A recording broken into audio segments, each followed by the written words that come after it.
अस्सलाम वालेकुम, very good morning to all of you. Programme में आपको खुशामदीद कहते हैं। मैं हूं आपकी मेज़बान Nabiha Ijaz Khan. Welcome to dear Pakistan. मैं हूं आपके साथ अनवार खावर और सबसे पहले उस अफसोसनाक वाक़े का जिक्र करेंगे जो कि परसों पेश आया था, जब अदलिया बचाओ मुहिम के हवाले से पाकिस्तान तहरीक इंसाफ और पुलिस का आमना सामना हुआ और पुलिस के मुबैना तशद्दुद की वजह से ये कहा जा रहा है कि जाँ बहक होने वाले जो कारकुन हैं अली बिलाल, उनकी नमाज जनाजा अब अदा कर दी गई है। जो सीनियर क़यादत थी पाकिस्तान तहरीक इंसाफ की, वो नमाज जनाजा में मौजूद थी। इसके अलावा वकला, सिविल सोसाइटी के अरकान और अवामुन्नास की कसीर तादाद ने नमाज जनाजा में शिरकत की। रिक्कत आमेज़ मनाजिर भी देखने में आए और हम 2 दिन से देख रहे हैं कि सोशल मीडिया पर भी इस हवाले से बहुत ज़्यादा बात की जा रही है, जिस तरह से अभी उनकी पोस्टमार्टम रिपोर्ट भी सामने आ और अनवार, इसमें ये भी है कि जो नमाज जनाजा के मौके पर जो चंद मुश्तिल पीटीआई के कारकुनान मौजूद थे, उन्होंने हुकूमत के खिलाफ नारेबाजी भी की। ऑब्वियसली जो अहले खाना थे, जो दोस्त अहबाब यहाँ पर मौजूद थे, उनकी जो इमोशंस थी वो बहुत ज़्यादा हाई थी और नो डाउट कि बहुत ही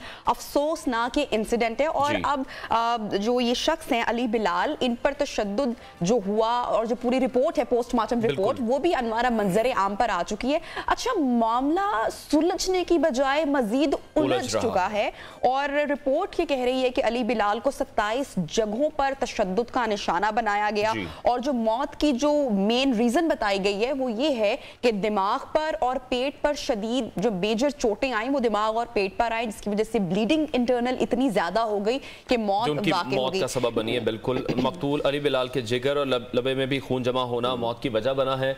अभी हमारे साथ मौजूद है अवामी मुस्लिम लीग के रहनुमा शेख रशीद साहब ने ज्वाइन किया है। सर, बहुत शुक्रिया आपके वक्त के लिए। बड़ा ही अफसोसनाक इंसिडेंट था। हमने देखा कि जिस तरह से पुलिस की जानिब से तशद्दुद किया गया पाकिस्तान तहरीक इंसाफ के, आप किस तरह से देख रहे हैं? एक और साने मॉडल टाउन हो सकता था। बड़ी गैर जिम्मेदारी का मुजाहरा किया निगरान हुकूमत ने इस मामले पर। देखिए, मैंने अपनी जिंदगी में दफा 144 को इतना खूनी होता नहीं देखा।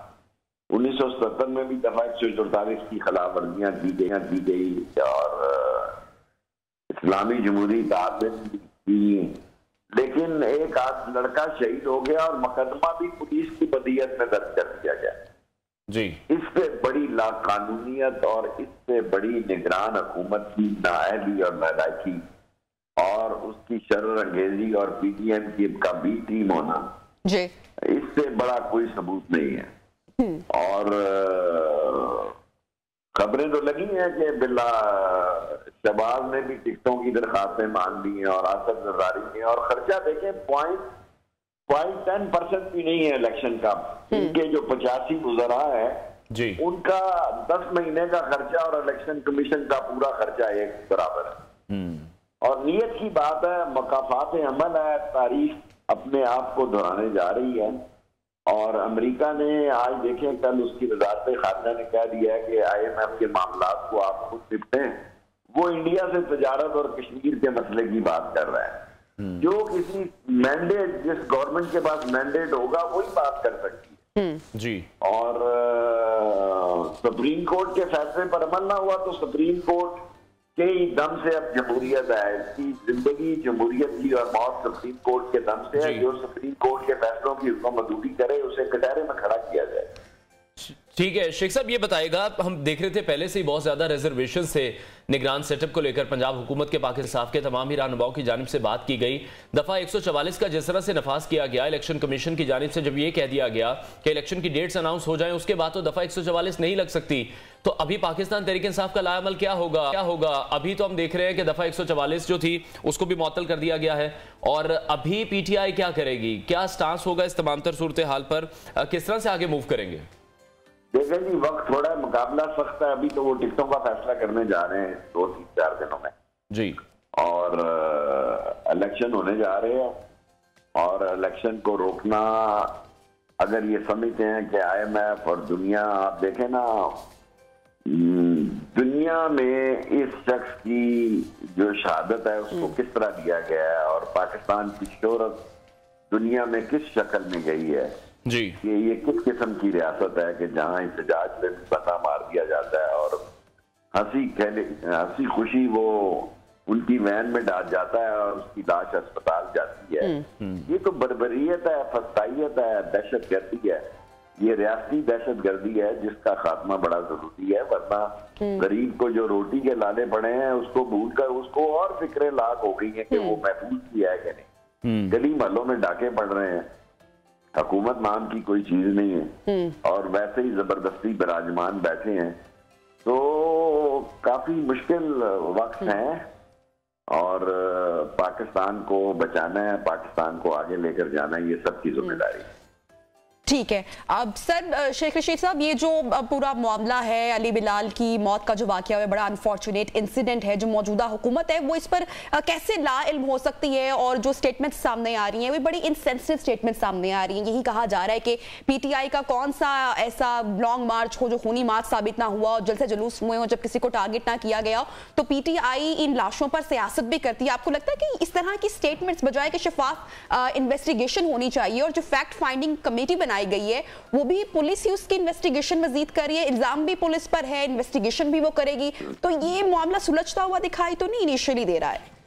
देखिए, इमरान खान के पे हमले की जेआईटी चौथी बनी और जेआईटी जो है वो क्या करेंगी कि अपने पसंदीदा सारी पुलिस जो है वो सियासत में इतनी बदनाम हो चुकी है कि कोई भी इनको इज्जत की नजर से नहीं देखता। पता नहीं किस नजर से ये वर्दी पहनकर जो है कानून की हाकमियत की बात करते हैं। मेरे ख्याल में तो पाकिस्तान पे अल्लाह ताला रहम और करम करे, मकाफात अमल है और हालात काफी खराब है। जी ठीक है शेख साहब, कल आमिर मीर साहब भी हमारे शो में मौजूद थे और बाकी भी जब प्रोग्राम्स में रात को भी उन्होंने बात की तो वो यही कह रहे हैं कि जो हलाकत है ये एक मौमा है। पूरे शहर में सेफ सिटी कैमरास मौजूद हैं। सर्विसेज हॉस्पिटल के बाहर जो सीसीटीवी फुटेज सामने आई उसमें देखा जा रहा है कि काला बीगो डाला आया, उसमें से अली की जो लाश है उसको निकाला गया, इमरजेंसी के अंदर लेकर गए, बंदों की तस्वीरें मौजूद हैं। फिर भी इस पर इतना ज्यादा क्योस क्यों क्रिएट किया जा रहा है? निगरान सेटअप के पर क्या कमेंट करेंगे? वो आमिर से आपने पूछा नहीं पर्चा किन पर दिया है? जी देखें, 300 डे बड़ा सीरियस मसला है, इंसानी कत्ल का मसला है और इसका मजाक उड़ा रहे हैं। ये निगरान हुकूमत तो ऐसे काम कर रही जैसे 9 पुलों के इफ्तिताह करने जा रही। तुम इलेक्शन करने आए, कराने आए हो कि पुलों का इफ्तिताह कराने आए? मुझे खुद परवेज लाई ने ये बात कही और मुनस ने कि हमारे दोनों भाइयों को तकसीम मुनस नकवी ने किया, शेख रशीद जी, वरना हम कभी तकसीम ना होते। इस बंदे का सारा रोल है हमें तोड़ने में। ठीक है शेख रशीद साहब, जिस तरह से हम देख रहे हैं कि खान साहब को केसेस का सामना करना पड़ रहा है या अदालत का सामना करना पड़ रहा है, तो क्या आप समझते हैं कि IMF का मुआहिदा पहले होगा या इमरान खान साहब के ऊपर जो केसेस की तादाद है वो 100 तक पहुंच जाएगी? सेंचुरी पहले कंप्लीट होगी। बिल्कुल 85 तो हो ही जाएगी ना। जितने वजीर है एक एक वजीर के हिस्से में एक एक आएगा और फिर ये वजीर मुंह छुपाते फिरेंगे, अपने हलकों में जाए तो सही है। शेख साहब, कल रात कोयटा से भी एक टीम रवाना हुई है इमरान खान साहब की गिरफ्तारी के लिए। कोई बात नहीं, कोई बात नहीं, टीमें हमारे पे भी पर्चे। वो तुमको कौन सा कराची का स्टेशन से ऐसा जो आया जिसने मुझे कोर्ट में धक्का दिया पीछे से और खुद को कहता था मैं अखबारी नुमाइंदा हूँ और पीछे से मुझे धक्का दे दिया अदालत के पास। ये बस इस मुल्क में शाह से ज्यादा शाह के वफादार हैं, इनको कल किसी ने बचाना नहीं है और इनका बुरा हाल होगा। ठीक है शेख साहब, जिस तरह से इकोनॉमी के क्राइसिस हैं, पॉलिटिकल क्राइसिस हम देख रहे हैं, आपको क्या लगता है आने वाले दिनों में क्या होगा? जिस तरह से जो सियासी जमातें हैं आपस में बैठने को तैयार नहीं हैं, जरदारी साहब भी कह चुके हैं खान साहब से बात नहीं होगी, खान साहब भी यही कहते हैं कि इन चोरों डाकुओं से वो बात नहीं करेंगे। फिर साथ ही साथ आर्मी चीफ के हवाले से मुलाकात की बातें सामने आई। अब खान साहब उसको भी हम देख रहे हैं निगेट कर रहे हैं कि मैंने मुलाकात के लिए तो नहीं कहा। तो बार बार इशारे भी किए जाते हैं, खान साहब बारहा ये कहते हैं कि मिलना चाहते हैं, बात करना चाहते हैं। देखिए जी, मुलाकातों के दरवाजे तो किसी के बंद नहीं होने चाहिए सियासत में, इसका हल निकलना चाहिए। मुल्क बैठ रहा है और यहाँ पे ये लड़ाई जा रही है कि नानी कहता है वो पार्लिमानी बात ही है, एहतराम की बात है, ये तो बातें हैं करने वाली, वो उसको नशेई कहता है। कुछ क्या ये मुल्क में चल रहा है, खेल तमाशा चल रहा है, अफसोसनाक बात है। लेकिन ऐसे वक्त में शेख साहब आप समझते हैं जब फौज सियासतदानों को कह रही है कि अपने मसाइल खुद से हल करें, तो सियासतदान फिर बारहा यही चाहते हैं कि फौज ही मुदाखलत करे, फौज ही उनको एक टेबल पर लेकर आए? देखें जी, पाकिस्तान में हकीकी ताकत और असल ताकत और ताकत का सरचश्मा फौज ही है, कहने को अवाम है जी। अवाम का नाम ही रियासत है, लेकिन ये रियासत जो है फौज एक बहुत बड़ा अदारा है, उसमें उसका बड़ा किरदार है। जो कह भी क्या हिस्सा नहीं ले रहे, लेकिन पाकिस्तान की सलामती और कौमी खुद मुख्तारी फौज का भी उतनी जिम्मेदारी है जितनी। शेख साहब, ये पूरे मंजर यहाँ पे हम देख रहे हैं कि जो इमरान खान साहब की जो ख्वाहिश है, मरियम नवाज साहिबा की जो ख्वाहिश है, वो कुछ मुख्तलिफ नहीं है। कोर्ट मार्शल की जो बातें हो रही हैं साबिक जर्नैलों के हवाले से, तो ये कैसा ताकत का सरचश्मा है? आप समझते हैं कि इस तरह की ख्वाहिशात का इजहार किया जा रहा है, खुल्लम खुल्ला तस्वीर भी दिखाई जा रही हैं, इल्जाम तराशियां भी हो रही हैं? 10-15 दिन इंतजार करें, देखें क्या रास्ता निकलता है। ठीक है, तो आपको लग रहा है कि मामला बेहतरी की तरफ जाएंगे या मजीद मुश्किलें क्रिएट होंगी पीटीआई के लिए भी? देखें, पीटीआई के लिए मुश्किलात तो हैं, सारी पार्टियां वन साइडेड है, सारे ये हालात माहौल वन साइडेड बनाया जा रहा है कि ये चाहते हैं कि लोग खौफ के मारे वोट डालने ना आए और लोग घरों में डर के मारे बैठे रहे हैं, और ये अपने ऐसा नहीं होगा। मैंने आपको कहा कि इंतजार करें थोड़े दिन, 10-15 दिन, देखें क्या होने जा रहा है। शेख साहब, आपकी अपनी एक अपने स्टेटमेंट थी, उस पर एक शॉर्ट कमेंट कीजिएगा। आपने कहा था कि इमरान खान काबिल कबूल हैं, जिस तरह से अवाम में भी उनको पजीर आई है, तो अभी भी आपको लग रहा है कि खान साहब के लिए जो दरवाजे हैं वो दोबारा से खुल सकते हैं? क्यों नहीं खुल सकते जी? अगर कमर बाजवा किसी जमाने में डॉन लीक्स बन सकती है और किसी जमाने में ब्लू आइड हो सकता है, तो every day is not Sunday. ठीक है, फिर तो वो इल्जाम दुरुस्त ना साबित हुआ। जिस तरह से मरियम नवाज शरीफ साहिबा भी मुसलसल ये बात करती हैं कि चाहे अदलिया के फैसले हों या दीगर मामलात हो, इमरान खान साहब लाडले थे, लाडले हैं। देखिए, ये सियासी बातें हैं। ठीक है शेख साहब, तरफ जाना चाहिए, इलेक्शन पाकिस्तान की पता है। ठीक है शेख साहब, जो सुप्रीम कोर्ट की जानिब से फैसला किया गया इलेक्शन से मुतालिक, आपको लग रहा है इलेक्शन वक्त पर होंगे? क्योंकि अभी भी हम देख रहे हैं जो मौजूदा हुकूमत है सूरत हाल को वाज़ेह नहीं कर रही है, जिस भी इदारे की तरफ देखें अभी खामोशी है। करना पड़ेगा जी। ठीक है, कल इंतजार से देखा है कि सुप्रीम कोर्ट शेख साहब, जिस तरह से हमने देखा कि रैली को खत्म करना पड़ा, पीटीआई की एहतजाजी रैली को 144 का भी नफाज किया गया। अब पाकिस्तान तहरीक इंसाफ की अगली हिकमत अमली क्या होगी? दोबारा क्या? मैंने आपको बताया ना, अब 2-3 दिन तो वो टिकटें तकसीम। ठीक है, 2-3 दिन में मामला मज़ीद खुलकर सामने आ जाएंगे। बहुत शुक्रिया। लीग के रहनुमा शेख रशीद हमारे साथ इन कॉन्वर्सेशन थे और उनका ये कहना दिन शायद अब इंतजार करना पड़ेगा, शायद हालात बेहतरी की तरफ भी चले जाएं। खान साहब की गिरफ्तारी से मुताल्लिक भी उन्होंने ये कहा कि कोई परेशानी ऐसी नहीं है, जितनी टीम्स आती हैं वो आती रहें। इस हवाले से मजीद भी डिस्कस करेंगे, लेकिन पहले शामिल करेंगे टॉप स्टोरीज। मुकदमे पर मुकदमा, इमरान खान ने पैंतरा तब्दील कर लिया। मरियम नवाज के बाउंसर्स जारी, मगर हुकूमत इमरान खान पर हाथ डालने में नाकाम। कच्चे के डाकू या छलावे, फौज समेत 3 सूबों की पुलिस मैदान में उतरने को तैयार। काला मोतिया एक खतरनाक बीमारी, कैसे बचा जाए? पीएसएल की धूम और अटकेलियां करती डॉल्फिन्स भी होंगी आज के प्रोग्राम का हिस्सा। तो नाज़रीन, प्रोग्राम में आगे बढ़ते हैं और जो मुल्की सियासी मंजरनामा है, अनवार, जब हम रोज अपने प्रोग्राम का भी आगाज करते हैं या खबरें देखते हैं, तो मुल्क में जो 2 ही खबरें हैं वो ज़ेरे गर्दिश है, जिनकी चर्चा रहती है। एक तो इमरान खान पर फला जगह पर नया पर्चा कट गया, दूसरा हम देखते हैं कि पुलिस जमान पाक से वापस रवाना हो गई, मुकदमात पर मुकदमात, केसेस की तारीखें, आज यहाँ से जमानत हो गई और आज मेडिकल ग्राउंड पर अदालत से हाजिरी से इस्तिस्ना मांगा जाएगा। तो होने क्या जा रहा है मुल्क में? क्योंकि हुकूमत खुद ही हुकूमत से ही पूछ रही है कि अब क्या किया जाए। बहुत ज्यादा कंफ्यूजन का शिकार है। मरीम नवाज की भी एक स्टेटमेंट है, पहले वो सुनते हैं। अदालत बुला रही है, हाजिर हो जाओ, हाजिर हो जाओ। नवाज शरीफ साहब को कहा जाता था 1 घंटे में नवाज शरीफ हाजिर हो, हफ्ते में 5 दिन बेटी के साथ हाजिर हो। ये जो बिस्तर के नीचे छुपे होते हैं ना, चारपाई के नीचे, बेड के नीचे, पुलिस आ गई है, चली गई है, ये क्यों है? कि जलसे के लिए आप तैयार हैं। कल रैली निकाल रहे थे और ये भी मैं बता दूं, वो रैली इसलिए नाकाम हुई कि रैली के लिए बंदा इकट्ठा नहीं हुआ। जब से बैसाखियाँ गई तब से इनकी अकल ठिकाने नहीं आ रही, इनको समझ नहीं आ रही इनके साथ हो क्या रहा है। क्योंकि नशे की हालत में होता है फैसला करने की कुव्वत नहीं है दिमाग में। दिल भरो तहरीक की कॉल दी और उसका ईंधन बनाया वर्कर्स को, यंगस्टर्स को, और खुद घर में छुप के बैठे रहे। बल्कि जब तक पुलिस खड़ी रही चारपाई के नीचे से नहीं निकली और आगे किया हुआ था कौम के बच्चों को। दुनिया की मैंने पहली तहरीक ये देखी है जिसमें लीडर घर में छुप के बैठा है और खवातीन को और नौजवानों को सामने रखा हुआ है कि आओ मेरी हिफाजत करो। जो कौम का नौजवान एक हलाक हुआ है, मैंने आज अभी कहा है कि उसकी इन्वेस्टिगेशन होनी चाहिए। कौन सी दुनिया की ऐसी कैंपेन है या कौन सी दुनिया की ऐसी तहरीक है जिसमें लीडर छुप के घर में बैठा हो और यंगस्टर्स को और पाकिस्तान की यूथ को डंडे खाने। इसी पूरी सूरत हाल के ऊपर बात करते हैं। नज़ीर लगारी सीनियर एनालिस्ट इस वक्त हमारे साथ इन कॉन्वर्सेशन है। लगारी साहब, बहुत शुक्रिया आपने वक्त दिया।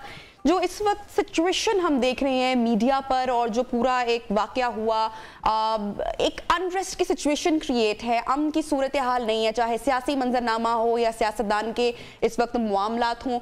ये पूरा मामला किस जानिब आपको जाता हुआ दिखाई दे रहा है? इलेक्शंस कब हो रही हैं, कुछ अभी मालूम नहीं है। हुकूमत भी रेजिस्ट कर रही है, पीटीआई है कि वो भी रुकने को तैयार नहीं है। फिर ये जो पीटीआई के कारकुन की हलाकत का मामला हुआ, ये भी बड़ा अनफॉर्चुनेट मामला रहा। ये हलाकत किसी की भी हो, एक पॉलिटिकल वर्कर बेचारा क्या करता है, ना तो उसने एमएनए बनना था, ना एमएनए बनना था, ना उसने इलेक्शन लड़ना था, ना तो उसने मिनिस्टर बनना था, उसने कुछ भी नहीं ऐसा। उसने ख्वाब देखा कि मुझे ऐसा होना अच्छा लगता है, तो बस इस ख्वाब की भीड़ चढ़ गया वो कि वो एक पार्टी के बारे में उसके तासुरात ये थे कि वो अच्छी पार्टी और उसके साथ वो जाकर चल रहा था। इस वजह से जो है वो पॉलिटिकल वर्कर अपनी जान से गया। लेकिन पाकिस्तान के हालात जो हैं, अगर इलेक्शन हो जाते हैं तो, अगर नहीं होते हैं तो आपका बहरान मजीद संगीन होगा, बहुत आगे बढ़ेगा। और पाकिस्तान में एक तमाशा शुरू कर दिया गया है और मुझे उसके संगीन जो है वो खतरात नजर आ रहे हैं। हमारी सलामती को, जोग्राफियाई सलामती को, हमारे अंदरूनी और बैरूनी जो है वो बहुत ज्यादा स्ट्रेटेजिक चीजों को, बहुत सी चीजें दाव पर लगी हुई हैं और एक शहजादे के लिए लगी हुई हैं जी। और वो जो है ये क्या हीरो है भाई। देखें 70 केस हो गए फिर भी उसका बाल भी का नहीं हुआ। देखो कोई हाथ लगा सकता है? नहीं, कोई नहीं हाथ लगा। ये गांव की गली की बातें हैं। ओ भाई, उसको कोई हाथ लगाना आसान है क्या? रास्ते में पड़ा है क्या? उसको कोई ऐसे जाकर हाथ लगा देगा? नहीं लगा देगा।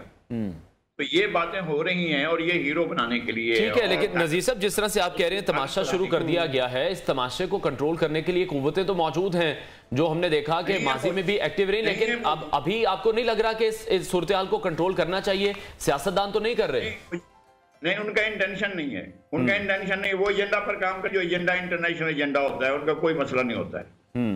मुझे हमेशा ये लगा है, आप नहीं थे, आप बच्चे हैं, आपने पैदा हुए थे जब मैंने देखा पाकिस्तान को टूटते हुए। बचाया जा सकता था और बहुत सी चीजें थी जिससे पाकिस्तान को बचाया जा सकता था। जब सैलाब आया था उसने आपको एक मौका फराहम किया था। 5 लाख इंसान 5 नवंबर को लुकमा आजल बने और आप 1 महीने के बाद इलेक्शन कराना चाह रहे हैं। जो सबसे बड़ी पार्टी थी, मुजीब के साथ बराबर की बड़ी पार्टी थी, वो कह रही है, चीख रही है, नेशनल अवामी पार्टी भाषानी ग्रुप चीख रहा है, अल्लाह के वास्ते इलेक्शन नहीं करवाओ। ऐसे हालात नहीं है, हमारे घरों में पानी पड़ा हुआ है, हमारा पूरा बंगाल डूबा हुआ है, पूरा मशरकी पाकिस्तान डूबा हुआ है। आप ऐसा ना करो, ये वक्त नहीं है इलेक्शन का। मुजीबर रहमान का इंतखाबी निशान कश्ती है और हमारे वहां पर जो है रेडियो पर तराने गाए जा रहे हैं, मौला अली या शेर खुदा मेरी कश्ती पार लगा देना। और फिर कश्ती को इलेक्शन जितवाया गया, फिर कश्ती के जरिए मुल्क तोड़ा गया। इंटरनेशनल एजेंडा था भाई, लगाई साहब, इमरान खान साहब का जो ये तर्ज सियासत है, मैं इस पर आपका कमेंट लाजमी लेना चाहूंगी। पूरी दुनिया में जब अमन की बात करनी होती है या मामलात सुलझाने होते हैं तो डायलॉग का रास्ता इख्तियार किया जाता है। हम देख रहे हैं कि हमारे सियासतदानों के बीच में डेडलॉक बरकरार है। इमरान खान साहब किसी सूरत बात करने को तैयार नहीं है। बात करना तो दूर की बात है, हर उस तरह का अरबा इस्तेमाल किया जा रहा है। मतलब हुकूमतें, सूबाई हुकूमतों को तहलील कर देना, उसके बाद लॉन्ग मार्च करना, एहतजाजी रैलियां निकालना, इल्जाम तराशी की सियासत करना। तो ये एक मुसलसल जो अनरेस्ट की सिचुएशन क्रिएट है मुल्क में, तो ये किस तरह की तर्ज सियासत है? आप नहीं समझते कि बातचीत होनी चाहिए, जाती अनाव से सियासतदानों को बाहर निकलना चाहिए, चाहे पीटीआई हो चाहे पीडीएम हो? नहीं, वो तो बातचीत करने के लिए एक फरीक तो एक पिछले 5 साल से कह रहा है, आओ बैठते हैं, मिसा के जमहूरियत करते हैं, मिसा के मईशत करते हैं, बैठे आप, हम डायलॉग करना चाहते हैं। दूसरा फरीक कहता है तुम चोर हो, तुम्हारे साथ बात नहीं करूंगा। ठीक है भाई, अब बात नहीं करो, लेकिन आप आगे तो चलो, प्रोसेस में तो आओ। नहीं, एक साथ 135 से 136 अरकान के इस्तीफे दे दिए जाते हैं कि जी हम नहीं बैठेंगे। कुछ दुनिया में ऐसा होता है कि आप पार्लियामेंट के इतनी बड़ी आपकी अक्सरियत है, इतनी बड़ी आपकी पार्टी है और इतनी बड़ी आप सबको जाकर घर में उठा देते हैं, 1 साल तक तनख्वाहें लेते हैं, मगर आप उसमें ऐवान में जाने को तैयार नहीं है। इस्तीफे देने इस तरह इस्तीफे दिए जाते हैं। और फिर मैं और बात करता हूँ, जो सहूलतकारी कर रहे हैं वो किस लिए कर रहे हैं भाई? जो सहूलतकार बने हुए, जो अब तक नहीं हाथ नहीं लगाना भाई, हाथ नहीं लगाना, हाथ नहीं लगाना, हाथ नहीं लगाना, हाथ नहीं लगाना, जल जाएगा हाथ और सबका हाथ जल जाएगा। वो कौन है? उल्टा लेने के देने पड़ जाएंगे।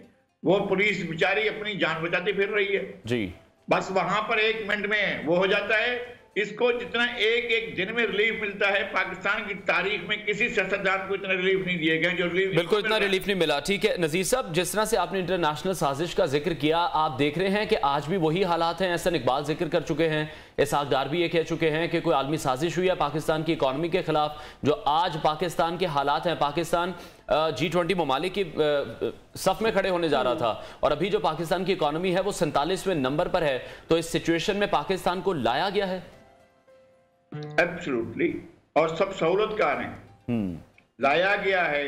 और जो हमारे जो जिम्मेदार हैं, जिन्होंने हमें हमारे इस रियासत को बचाना है, सलामती करनी है, जिन्होंने हर लिहाज से, वो इस शहजादे के सहूलतकार हैं और शहजादे के लिए सब कुछ किया जा रहा है। शहजादा अपने एजेंडे का ऐलान कर चुका है और ये बात अमेरिका पर लगाकर कर चुका है। क्या होने जा रहा है कि हमारी मिलिट्री एस्टैब्लिशमेंट जो है उसको खत्म किया जाएगा, हमारी जो बड़ी एजेंसी है उसको खत्म किया जाएगा, पाकिस्तान के 3 टुकड़े कर दिए जाएंगे। ये बातें ये खुद कर चुके हैं।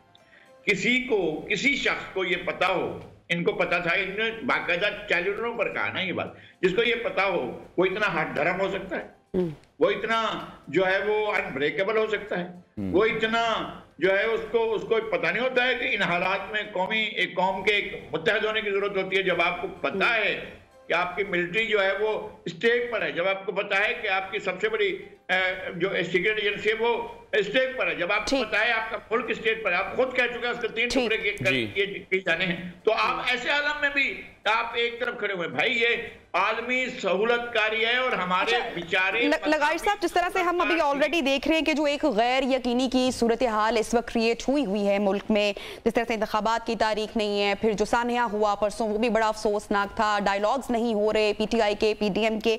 अब इमरान खान साहब पर हम देख रहे हैं कि मुसलसल मुकदमात बन रहे हैं, उनकी गिरफ्तारी की हर रोज खबरें हम सोशल मीडिया पर, न्यूज़ मीडिया पर, इलेक्ट्रॉनिक मीडिया पर हम देख रहे हैं।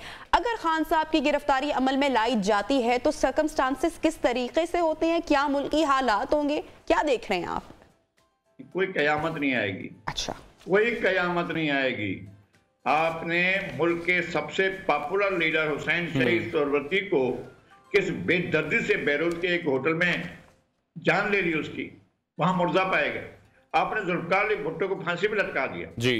आपने मुल्क की सबसे पॉपुलर लीडर जिसने 1-1.5 महीना पहले सबसे बड़ा तारीख का सबसे बड़ा अब तक की तारीख का सबसे बड़ा जुलूस कराची में निकाला था, आपने उसको सरेआम गोली मार दी, अब बम से उड़ा दिया।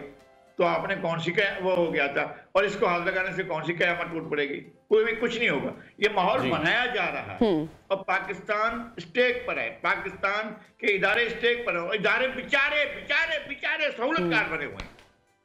ठीक है लगारी साहब, लेकिन आप किस तरह से देख रहे हैं कि हुकूमत तो फिर बस केसेस पर केसेस बना रही है, खुद बहुत ज्यादा कंफ्यूज है, पुलिस जाती है, पुलिस भी वैसे ही वापस लौट आती है, और जब भी कोई गिरफ्तारी की खबर आती है तो कारकुनान को बुला लिया जाता है, नहर को चोक कर दिया जाता है। जो लाहौर के शहरी हैं वो तो इसको डेली बेसिस पे फेस कर रहे हैं, तो हुकूमत को फिर चाहिए कि वही ये तमाशा बंद कर दे। स्क्रिप्ट यही लिखा हुआ है, स्क्रिप्ट में यही लिखा हुआ है, जो लिखा हुआ है उसी के मुताबिक हो रहा है और सब अपना अपना किरदार अदा कर रहे हैं। अल्टीमेट जो नुकसान है वो मुल्क का हो रहा है जी। मुझे शदीद खदशा है कुछ भी हो जाए। सर स्क्रिप्ट का एंड क्या है? स्क्रिप्ट का एंड क्या है जी? क्या फरमाया सर? इस स्क्रिप्ट का एंड क्या है? ये ड्रामा, ये तमाशा फिर ये कब खत्म होगा? क्योंकि मुल्क को तो सर देखें कितना नुकसान पहुंच चुका अब तक। मैं कह रहा हूं उसका ऐलान इमरान खान खुद कर चुके हैं कि पाकिस्तान 3 टुकड़ों में तकसीम हो रहा है, खुद कर चुके हैं ना भाई। आप अपने मुल्क को बचाएं। इसकी तरफ देखेंगे तो आप मुल्क को खतरे में डाल रहे हैं। आप मुल्क की तरफ देखें, ये मुल्क है, इसमें 22 करोड़ इंसान रहते हैं जी। आप उनकी तरफ देखें, उनके इंटरेस्ट को देखें। एक शहजादे के इंटरेस्ट के लिए सारे इदारे परेशान हो रहे हैं, बहुत मसाइल पैदा हो रहे हैं। ये क्या बात हुई? ठीक है, एक आदमी के लिए ठीक है लगारी साहब, अभी जिस तरह से हो रहे हैं, अभी हम देख रहे हैं कि आर्मी चीफ से मुलाकात का पहले वो कह रहे थे, और अभी जब उन्होंने कल एक इंटरव्यू दिया है उसमें वो ये कह रहे हैं कि मैंने तो मुलाकात का कहा ही नहीं है, मुझे जरूरत ही नहीं है एस्टेब्लिशमेंट की। हाँ, वो इससे भी आगे जाएंगे, वो इससे भी आगे जाएंगे, कहेंगे कि मैं मानता ही नहीं हूं इस एस्टेब्लिशमेंट को। वो ये भी कहेंगे कि मैं इसको खत्म करना चाहता हूं, ये भी कहेंगे, इनका कोई काम नहीं है, ये भी कहेंगे, ये भी कहेंगे कि इस मुल्क की भी कोई इस तरह से जरूरत नहीं है। वो ये भी कहेंगे, बहुत कुछ कहेंगे। वो उसको हक का है भाई, इसलिए कि वो इंटरनेशनल मोहरा है, बहुत बड़ा मोहरा है जो पाकिस्तान के खिलाफ इस्तेमाल हो रहा है और उसको सहूलतकारी की जा रही है। अच्छा लगारी साहब, हम देखते हैं कि पीटीआई के किसी भी कारकुन की हवाले से जब भी कोई हलाकत का या इस तरह का वाकया अनफॉर्चुनेट आता है या दीगर जो मामला होते हैं, तो हम देख रहे हैं खान साहब ने एक नया ट्रेंड बनाया है, या उनका तर्ज अमल कहेंगे, आप बेहतर बता सकते हैं, कि ताज़ियत के लिए भी वो लोगों को, अहले खाना को अपने घर बुलाते हैं, नमाज जनाजा तक भी वो नहीं जाते हैं। क्या इस पर कमेंट करेंगे? बड़ी अफसोसनाक बात है ये। एक नहीं, वो जो बेचारा उस रैली में जिसमें ये कह रहे थे कि हम जुलूस निकाल कर जा रहे हैं, वहां पर जो उनके वालिदैन को, पेरेंट्स को बुलाया गया, छोड़ देना, रहीमुल हक के घर गए ताज़ियत के लिए, जो इसका सबसे बड़ा बैकबोन, जिसने जिंदगी सारी लगा दी इनके लिए, रहीमुल हक के घर वालों की तरफ, यानी वो जो जिन चीजों को डिजर्व करता था, जो उसके प्रोटोकॉल में आती थी, जो उनकी उसको भी नहीं ख्याल किया गया, पीछे मुड़कर पलट कर देखा तक नहीं है। और क्या होता है कोई इनका, तो इसके पीछे क्या लगारी साहब कोई रूहानी मामला है, कोई खान साहब को गाइड कर रहा है, या उनकी शख्सियत ही ऐसी है, वो पहले भी ऐसे थे जब वो स्टार क्रिकेटर थे, या अभी उनको किसी ने समझाया हुआ है कि ऐसे नहीं करना?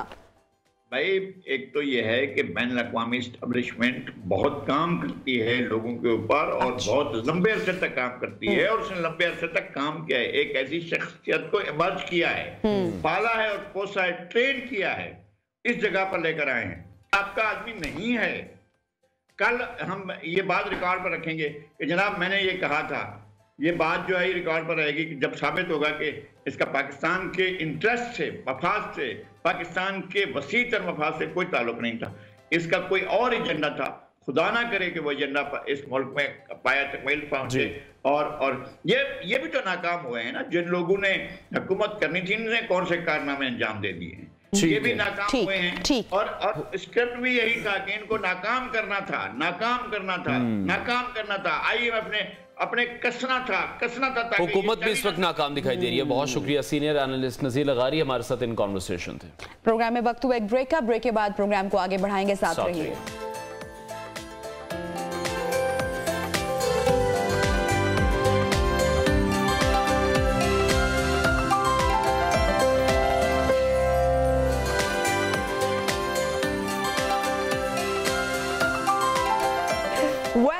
Back and good morning once again. ले जी अनवार, मुबारक हो आपको एक मर्तबा फिर से। आपकी टीम जो है वो रिकॉर्ड पे रिकॉर्ड बना रही है, जीत पे जीत ले रही है, और कल तो जनाब उन्होंने इंडी स्टेडियम में कलंदर का धमाल हमने देखा है। बिल्कुल ऐसी है, और जो शिकस्त थी, इतनी बड़ी शिकस्त है कि मैच एक्सपेक्ट किया जा रहा था, लेकिन उतना ही आसान हो गया लाहौर कलंदर्स के लिए। टारगेट भी बहुत अच्छा था, 227 रन के ताकुब में देखा इस्लामाबाद यूनाइटेड सिर्फ 107 रन पर ढेर हो गई। तो फखर जमान की जो बैटिंग थी वो बहुत ही शानदार थी, और जिस तरह से फखर जमान ने PSL करियर की ये दूसरी सेंचुरी बनाई है, उसको बहुत ज्यादा अप्रिशिएट किया जा रहा है। बिल्कुल, तो मैच के ऊपर ही एनालिसिस लेते हैं। Naseem Rajput senior sports analyst इस वक्त हमारे मौजूद हैं।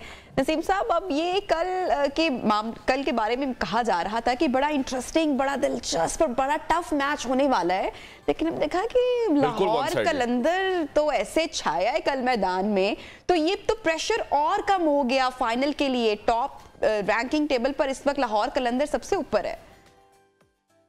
आप बिल्कुल ठीक कह रही हैं। कल जो मुकाबला था वो इस वक्त पाकिस्तान सुपर लीग की दो तगड़ी टीमों के दरमियान था, जिन्हें कहा जा रहा है कि ये सबसे ज्यादा फॉर्मिडेबल साइड है इस वक्त पाकिस्तान सुपर लीग सीजन 8 की। उसमें लाहौर कलंदर्स अपने बॉलिंग अटैक की वजह से लीड कर रहे हैं जी, तो इस्लामाबाद यूनाइटेड की टीम अपनी बैटिंग की वजह से कि जो 1 से लेकर 8 नंबर तक दिखाई देती है, वो नंबर 2 टीम करार दी जा रही है। इससे पहले रिजवान की टीम मुल्तान सुल्तान्स करार दी जा रही थी, लेकिन आउट क्लास किया कल लाहौर कलंदर्स ने। देखिए, एक दिन पहले मैच हुआ था इस पिंडी क्रिकेट स्टेडियम में, जहाँ 200 रन पे 200 चेस हुए थे और 240 पे 240 चेस हुए थे जी। यहाँ पर 227 का हदफ था और लोग ये प्रेडिक्ट कर रहे थे कि ये भी चेसेबल टारगेट है, ऐसा नहीं है। असली कुछ अनफॉर्चुनेट भी रहा इस्लामाबाद का कि आजम खान अनफिट हो गए, वो बैटिंग के लिए नहीं है। इस वक्त बैकबोन करार दिए जा रहे हैं उनकी बैटिंग की जी। लेकिन फखर को जितना अप्रिशिएट किया जाए वो कम है। फखर जमान के बारे में हम पहले भी ये बात कहते रहे और बार बार ये बात कही जा चुकी है कि आपके जेन्युइन ओपनर होने चाहिए। आप मेकशिफ्ट ओपनर से निकले, आप कब तक मेकशिफ्ट ओपनर के साथ खेलेंगे? आपके जेन्युइन ओपनर जो स्ट्राइक रेट दरकार है, आपको उसी स्ट्राइक रेट से खेलते हुए नजर आ रहे हैं। अगर दोनों चैंपियन, आप फखर की बात कर लें और तारीम की बात कर लें, तो दोनों का स्ट्राइक रेट कल फखर ने जो रन स्कोर किए वो 201 के स्ट्राइक रेट से किए और साइन ने एक दिन पहले जिस दिन बाबर ने सेंचुरी स्कोर की थी, साइन ने भी 217 के स्ट्राइक रेट से बैटिंग। हमारे जो लोग थोड़ा सा माइंडसेट जाके जैसन रॉय से या मार्टिन कैप्टन से जाके बीता हुआ दिखाई दे रहा है टॉप ऑर्डर में, तो वो टॉप ऑर्डर हमारा फखर जमान और साइम अय्यूब भी दिखाई दे रहा है जी। ठीक है, लेकिन क्या लगा आपको? इस्लामाबाद यूनाइटेड बिल्कुल ही लैक कर गई, अपने बॉलिंग में भी कर गई, बैटिंग में भी कर गई। अगर सिर्फ आजम खान ही नहीं थे तो हमने देखा कि इस्लामाबाद यूनाइटेड की जो टीम थी वो फिर उस तरह का खेल पेश नहीं कर सकी, ज्यादा डिपेंडेंट हो गए आजम, या फिर अंडर प्रेशर आ गए कल लाहौर कलंदर्स के। देखिए, लाहौर कलंदर जब भी 227 रन बोर्ड पे सजा देगा तो समझ ले कि कोई किसी भी टीम को अंडर प्रेशर ले आए, क्योंकि जो उनकी बॉलिंग, और मैं आपको एक बात बताऊं, हम लाहौर कलंदर्स की बॉलिंग में बहुत बात कर रहे होते हैं, राशिद खान इनके साथ है, शाहिद शाह अफरीदी, हारिस रऊफ है, लेकिन हम अंडर एस्टिमेट कर रहे होते हैं जमान खान जी। देखिए, जमान खान इस वक्त जिस तरह की बॉलिंग कर रहे हैं, कल भी मैच में उन्होंने 3 ओवर में 17 रन दिए और शानदार बॉलिंग की। मैं आपको आपके आज इस मॉर्निंग शो को जो लोग देख रहे हैं, मैं आपको बताऊं कि इस वक्त जमान खान बहुत स्ट्रॉन्ग कंटेंडर है। जो 25 तारीख से अफगानिस्तान के खिलाफ सीरीज खेली जा रही है जी, इसमें हम सीनियर्स को आराम देता हुआ देखेंगे और कुछ नए हमारे फास्ट बॉलर्स टीम के साथ उनके मेरी अपनी सोशल बताते हैं कि एहसानुल्लाह और उनके साथ जमान खान दोनों होंगे। तो जब लाहौर कलंदर्स की बॉलिंग आप बैटिंग जो है वो 227 कर देगी, तो आप यकीन माने कोई भी बैटिंग लेकर आ जाए, आप कहीं ना कहीं स्ट्रगल जरूर करेगी। अगर किसी नेशनल टीम की बैटिंग होगी ना, ठीक है, क्योंकि ये बॉलिंग तकरीबन पाकिस्तान की बॉलिंग खेल रही है, दुनिया का नंबर 1 स्पिनर खेल रहा है राशिद खान। तो इस प्रेशर में आ गए, जब 227 रन बोर्ड पे आ जाते तो फिर आर या पार का गेम होता है, इसमें कोई दरमियान नहीं रह जाता। या तो आप कल जैसा रॉय की तरह आपको शॉट लगते चले जाते हैं तो आप 241 चेस कर जाते हैं, या फिर तो 10 पे आउट होते हैं, मारते मारते सबकी विकेटें गिर रही होती है। कल ऐसे ही इस्लामाबाद यूनाइटेड के साथ हुआ। तो नसीम साहब, आज भी बड़ा इंपॉर्टेंट मैच है, पेशावर ज़ल्मी मुल्तान सुल्तान्स। तो आज कौन सी टीम आप ऊपर देख रहे हैं?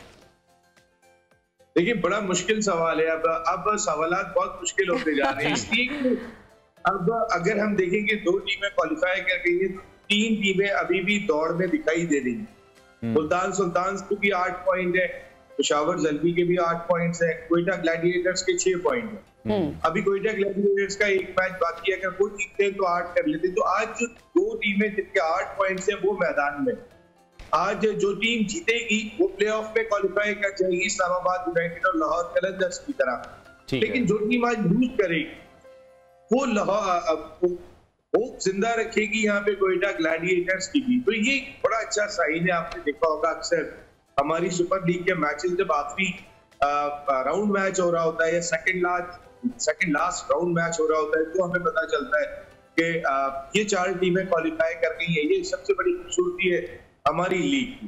पाकिस्तान सुपर लीग जिंदाबाद, हमारा ब्रांड जिंदाबाद। इसको जो क्रिकेट खेली जा रही है, देखिए क्रिकेट के मामले में हम जीत गए। सारी दुनिया में आप जहां लीग के देखें, क्रिकेट में तो हम जीत गए।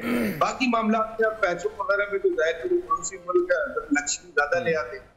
तो वो जरा थोड़े इस मामले में, लेकिन क्रिकेट के मामले में हम जीत गए, कोई मुकाबला नहीं है। बिल्कुल ठीक है नसीम साहब, जिस तरह से आपने जिक्र किया जमान खान का, एहसानुल्लाह का, अगर हम बैट्समैन में जिक्र करें साइम अयूब हैं, आजम खान हैं, आपको लग रहा है कि ये प्लेयर्स हम जल्द देखेंगे नेशनल टीम में या इट्स टू अर्ली, इन्हें अभी मजीद मौका देना चाहिए, मजीद अपने आप को प्रूव करें पहले?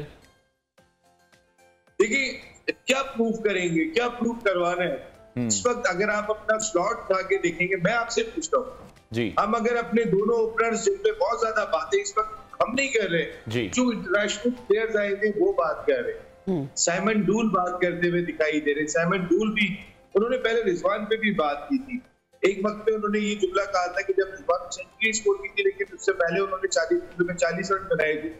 उन्होंने कहा कि बेहतर होगा कि रिजवान खुद बाहर चले जाए, उनके पास ऐसे स्ट्राइकर मौजूद है, वो आएंगे तो स्कोर को आगे ले जाएंगे। क्या बाबर के बारे में भी बात कही कि टीम पहले, आपने देखा होगा कि कल भी बाबर ने जब 100 किया था, मैं खुद चाह रहा था बाबर 100 करे, हमारा इतना बड़ा हीरो है, उसका पाकिस्तान सुपर लीग में 100 नहीं हुआ था, मेरी भी ख्वाहिश 100 हो, लेकिन माइंडसेट इस वक्त जो दिखाई दे रहा है उसको मैच नहीं कर पा रहे हमारे ओपनर्स। फिर आप ये देखेंगे हमारे ओपनर्स आउट हो जाते हैं तो हमारे मिडिल में है क्या? हमारे पास आतिफ अली है, हमारे पास इफ्तिखार है, हमारे पास खुशदिल शाह है, हमारे पास हैदर अली है, हमारा ये मिडिल ऑर्डर है जी। आप जरा चारों की परफॉर्मेंस को उठा के देखेंगे, इस पीएसएल के अंदर चारों की परफॉर्मेंस क्या चल रही है। देखिए हमें कुछ लोगों को चेंज करना है, और मैं आपको बिल्कुल मसूद से बता रहा हूँ, लेजेंड सेठी साहब की सरबराही में नई मैनेजमेंट इस चीज का बहुत। नसीम साहब, आपको लगता है कि फिर आने वाले वक्त में तब्दीलियां हो सकती है? और दूसरा सवाल मैं आपसे पूछूंगी कि वैसे तो जो अच्छा परफॉर्म करता है वो ही फिर पसंदीदा खिलाड़ी हो जाता है, लेकिन आपके फेवरेट कप्तान खासकर कौन रहे इस पीएसएल में? देखिए अगर आप मैं शाहीन शाह अफरीदी के साथ जाऊंगा, मैं इसलिए शाहीन शाह अफरीदी के साथ जाऊंगा कि शाहीन शाह अफरीदी एक फास्ट बॉलर होने के बावजूद भी जितने काम एंड कूल है, और मैंने ये तो पठान फास्ट बॉलर है, मैंने और भी फास्ट बॉलर देखे इससे पहले, इमरान खान साहब थे या वसीम अख्तर थे, एग्रेशन नजर आती थी ग्राउंड में, थोड़े से डांट होती थी जब सांस फूलती थी। ये अजीब पठान है, इतना काम एंड कूल पे अगर कैच गिर जाता है हाथों का तो मुस्कुरा के ऐसे ताली बजा के कहते हैं, बिल्डिंग में कोई जाती है तो अप्रिशिएट करते हैं। ये बड़ी इंपॉर्टेंट चीज है। एक तो शाहीन का अपना एग्रेशन, शाहीन का पहला ओवर कहते हैं वो एक ओवर नहीं होता, वो एक इवेंट होता है, उसमें वो जिस तरीके से सारी दुनिया के बल्लेबाजों को घुसा के रखते हैं। मेरे ख्याल में देखिए बाबर को नहीं होना चाहिए, बाबर 3 नंबर पे आ जाए, बाबर ही आप कप्तान, हम बार बार कप्तान तब्दील करके कोई अच्छा फैसला नहीं करेंगे, लेकिन अगर हमने कप्तान चेंज तो फिर हमारे पास बेस्ट टाइम यही है कि हम अभी फौरी तौर पे करें ताकि उसे ग्रुप कर सके। इस साल हमने इंडिया में वर्ल्ड कप खेलना है और एशिया कप भी खेलना है जहाँ इंडिया होगा, तो अगर जो करना है अभी कर ले, वरना बाबर ना छेड़े। बहुत शुक्रिया। स्पोर्ट्स एनालिस्ट नसीम राजपूत हमारे साथ इन कॉन्वर्सेशन थे और पाकिस्तान सुपर लीग के मैचेस को हम डिस्कस कर रहे थे। और एक अब अच्छी खबर है जो आपके साथ शेयर करेंगे, जहां new Gwadar international airport flight operation के लिए मुकम्मल तैयार हो चुका है, जो कि पाकिस्तान के लिए और इस पूरे खत्ते के लिए तिजारत का एक बहुत बड़ा हब बन चुका है। एक बहुत अहम जरूरत थी नबिया कि वहां पर एक इंटरनेशनल लेवल का एयरपोर्ट होना बहुत ज्यादा जरूरी है। और अनवार सिविल एविएशन अथॉरिटी की टीम ने न्यू गवादर इंटरनेशनल एयरपोर्ट के जो सेफ्टी चेक हैं उनको मुकम्मल कर लिया है और सिविल एविएशन अथॉरिटी की टीम ने न्यू गवादर इंटरनेशनल एयरपोर्ट को अब फ्लाइट ऑपरेशन के लिए क्लियर कर दिया है। और ये वो एयरपोर्ट होगा जो पाकिस्तान के बड़े हवाई अड्डों में शुमार किया जाएगा। यहाँ पर बड़े कार्गोज भी उतर सकेंगे। गवादर चीन की जो तजारती सरगर्मियां हैं उसके लिए भी बहुत अहमियत का हामिल है, बहुत ज्यादा इंपॉर्टेंट है। बिल्कुल। और गवादर 3 अहम खित्तों मरकजी एशिया, जनूबी एशिया और मशरिक वस्ता को भी जोड़ सकता है। और जो ये एयरपोर्ट है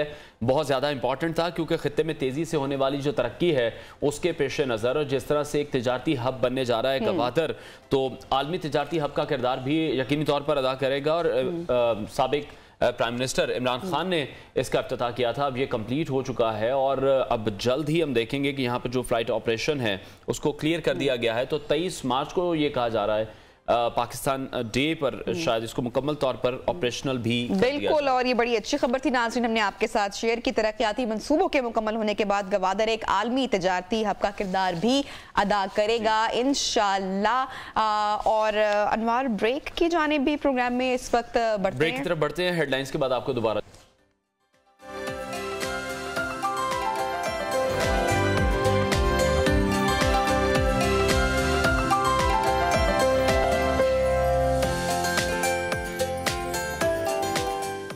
बैक। अब एक अहम टॉपिक शामिल करेंगे जहां कच्चे के डाकुओं और उनका नाम सुनते ही वहशत और दहशत जहन में घूमने लगती है। नबी, इस पर पहले भी हम स्टोरी कवर कर चुके हैं।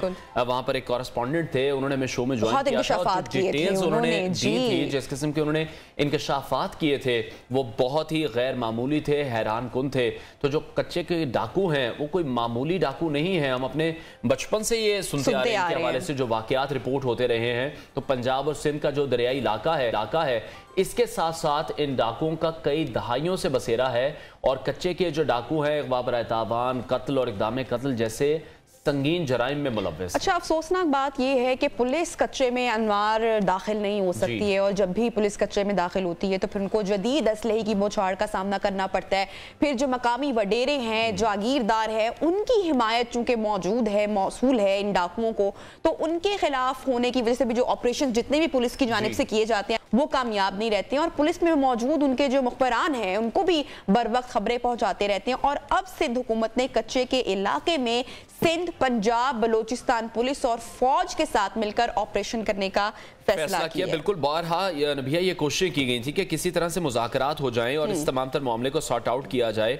और जिस तरह से हम डिस्कस कर रहे हैं कि पुलिस यहाँ पर नहीं जा सकती, ऑपरेशन नहीं कर सकती, तो वो मुश्किल भी बहुत ज्यादा है क्योंकि फैमिलीज भी हैं। 170 किलोमीटर का ये इलाका है, बिल्कुल तो बहुत बड़ा इलाका है जिस पर ऑपरेशन करना किसी भी सूरत आसान नहीं है। और इससे पहले वजीर आला सिंध सैयद मुराद अली शाह की ज़ेर सदारत सिंध काबीना का इजलास हुआ, जिसमें सेक्रेटरी दाखिला, IG पुलिस की जानिब से ब्रीफिंग दी गई और बताया गया कि कच्चे के इलाके में पुलिस को मिलिट्री ग्रेड के असले की जरूरत है, क्योंकि जो असलहा उन डाकुओं के पास मौजूद है वो बहुत ज्यादा जदीद है। तो पुलिस को भी फिर उसी तरह का असलहा चाहिए। इसके लिए 2.7 बिलियन रुपए की जरूरत है। तो वो जो फंड्स हैं उसकी मंजूरी भी हो चुकी है और अब ये कहा जा रहा है कि ऑपरेशन जल्द अज जल्द शुरू कर लिया जाएगा। अच्छा, दूसरी जानिब अनवार जो पीपल्स पार्टी है उनके जो मेंबर सूबाई असेंबली मुमताज चांग है, उनका इंकशाफ सामने आया था कि घोटकी और रहीम यार खान में कच्चे में पंजाब से ताल्लुक रखने वाले 5 SHOs की जो मिली भगत है उसकी वजह से ये इलाका डाकुओं के लिए, इक़बा बराए तावान के लिए जन्नत बना हुआ है। और पंजाब पुलिस के सरबराह डॉक्टर उस्मान अनवर इसी हफ्ते अपनी फोर्स को सूबे के जिला राजनपुर और रहीम यार खान के कच्चे के इलाकों को सरजमीन को जराइम पेशा अनासर से पाक करने के लिए जो टारगेटेड और जो कॉम्बिंग ऑपरेशन है वो शुरू करने का हुक्म दे चुके हैं। जबकि कच्चे के इलाके के मकीनों के मुताबिक इक़बा बराए तावान का जो सिलसिला है वो बिला रोक टोक जारी है। बिल्कुल, और अभी हम देख रहे हैं कि जो मुख्तलिफ तरीके हैं, हनी ट्रैप्स हैं, वो इस्तेमाल किए जा रहे हैं। और इन तरीकों में जो लालच दिया जा रहा है वो ये कि कम कीमत पर आपको मोटरसाइकिलें हैं, कारें हैं या ट्रैक्टर फराम करने का लालच दिया जाता है। कुछ लड़कों को लड़कियों के जरिए भी धोखा दिया जा रहा है, उनको उन इलाकों में बुलाया जाता है और फिर अगवा कर लिया जाता है। तो जो मगवी शहरी हैं इन्हें घोटकी और कश्मीर जिला के दरियाई इलाकों में रखा गया है। और आम तासुर तो यही है कि सिंध पुलिस का जराइम पेशा अफराद के खिलाफ ये जो ऑपरेशन है ये गैर मौसर है। MP रहीम यार खान, मुमताज अली खान चांग ने हमें ज्वाइन किया है, उनसे इस हवाले से मजीद बात करेंगे। बहुत शुक्रिया आपके वक्त के लिए। पहले आपकी जानिब से ही ये इंकशाफ किया गया है और पुलिस पर जो आपने संगीन इल्जामात लगाए हैं उसके कोई प्रूफ्स भी ऑब्वियसली आपके पास मौजूद होंगे उनको साबित करने के लिए। अभी आपको क्या लग रहा है अगर ये ऑपरेशन शुरू होता है तो कितना इंपैक्ट होगा इसका? जी बिल्कुल ऐसा ही है कि वहाँ पे हमेशा ये पंजाब का एरिया जो है मेरा हल्का है जिसमें कोई 5 एक यूनियन काउंसिल हैं कच्चे के ऊपर। तो वहाँ नोगो एरिया तो है ही है, मगर नोगो एरिया के साथ हमारी तमाम लोगों की ज़बानें भी बंद की जा चुकी हैं। अगर हम डाकुओं के खिलाफ बोलते हैं तो डाकू दुश्मन बन जाते हैं, अगर पुलिस के खिलाफ बोलते हैं, सच बोलते हैं तो पुलिस हमारे खिलाफ इंतकामी कार्रवाइयाँ शुरू कर देती है। क्योंकि मैं थोड़ी सी बात शायद लंबी हो जाए क्योंकि मैं उस ऐसे एरिया से हूँ जहाँ पे घोटकी, राजनपुर और रहीम यार खान ये कच्चे का एरिया साथ लगता है जी। तो पिछले 4 साल जो हुकूमत मदीना रियासत बनी थी सिर्फ इसी पे कि इंसाफ फराहम होगा, मगर वहाँ पे सिर्फ डाकू राज हमें दिया गया, हमारे लिए बाकी कोई किसी तरह का लोगों को रिलीफ नहीं मिला। मगर डाकू राज, जब मैंने बात की असम्बली में जाके लॉ एंड ऑर्डर पे तो मुझे बात नहीं करने दे रहे थे। अगर बात कर भी ली तो उसके बाद मेरे खिलाफ डाकुओं को जो है उनको कहा गया कि मुमताज चांद को आप थ्रेट दें। डाकुओं की तरफ से थ्रेट था और मेरे खिलाफ इंतकामी कार्रवाइयां हुई। अच्छा मुमताज साहब, किस नौयत के थ्रेट्स आपको मिल रहे थे और किस मिजाज अथॉरिटी ने आपसे राब्ता किया था इन इल्जामात के जवाब में, और थ्रेट्स क्या मिले आपको सर?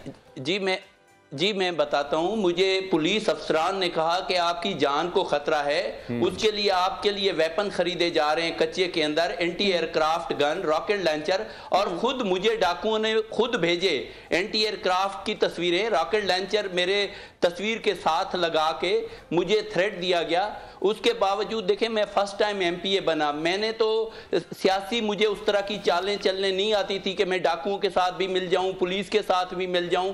अब मेरी जान अल्लाह ने मुझे दी है और अल्लाह ही लेने वाला है, तो मैंने हर फोरम पे आवाज उठाई। उसके बाद क्या हुआ, आप सोचें कि हमारे पास 5 बजे के बाद सफर लोग नहीं कर सकते थे वहां रोडों पे, और देखें अगर जो है वहां पुलिस खुफिया तरीके से जाके अगर डाकुओं से मिलती थी, डीलें करती थी, लोग किडनैप जो बंदे थे उनके पुलिस पैसे दे के छुड़ाती थी। हमारे पास प्रूफ है। अगर कोई आईजी साहब है, हम इस आईजी साहब को हम नहीं जिम्मेदार ठहरा रहे, जो पिछले 5 आईजी थे, मैं उनको 5 आईजी को मिला जाके मैंने कहा कि ये पुलिस अफसरान मुलविस हैं और डाकुओं को डाकू बनाने वाले भी इसी तरह के लोग हैं। अगर हमें वो 5 लेकिन देखें, आप खुद एमपीए हैं, आप इस हवाले से प्रेस कॉन्फ्रेंस कर सकते हैं, अपनी पार्टी को इस हवाले से बता सकते हैं, और अभी आपके पास ये प्लेटफॉर्म मौजूद है। जिन एसएचओस के बारे में आप बात कर रहे हैं, हम तो चाहेंगे आप उनके नाम हमें बताएं।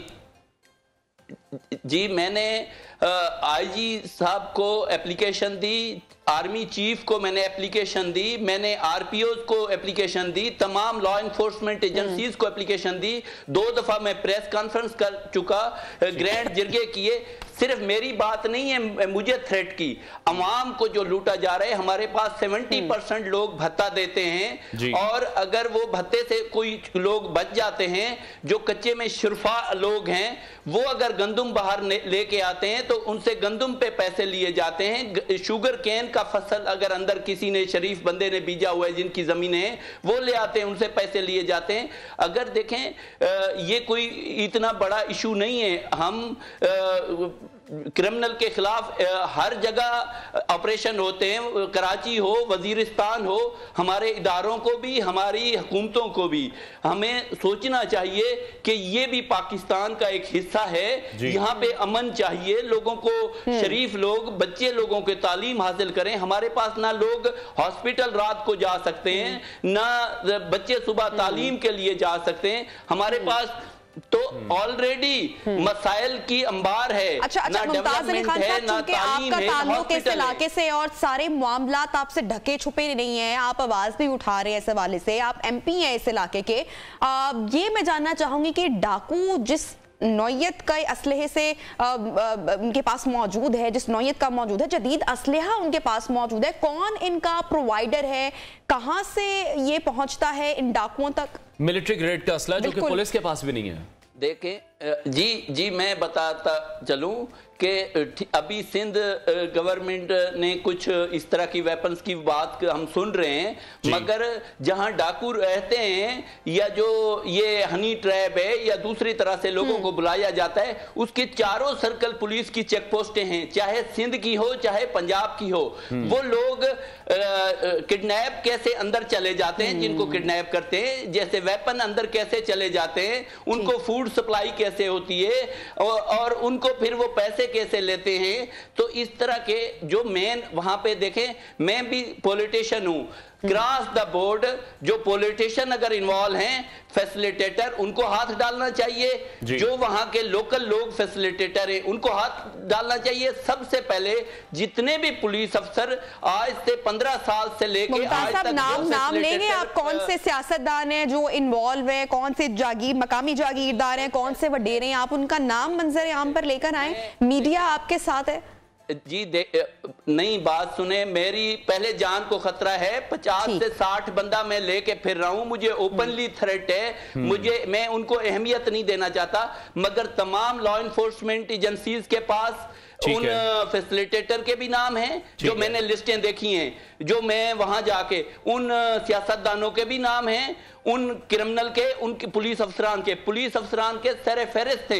जो पुलिस अफसरान देखें पहले डिसमिस फ्रॉम सर्विस रहे, आज उन्होंने पुलिस अफसरान ने महल बना लिए हैं, एक 50,000 की नौकरी लेने वाला बंदा। और मजे की बात ये देखें, हैरान कुन बात है कि पंजाब पुलिस के काफी लोग कच्चे में ठेके पे भी जमीनें ली हैं, अपनी फैमिली के नाम पे भी जमीनें ली हैं।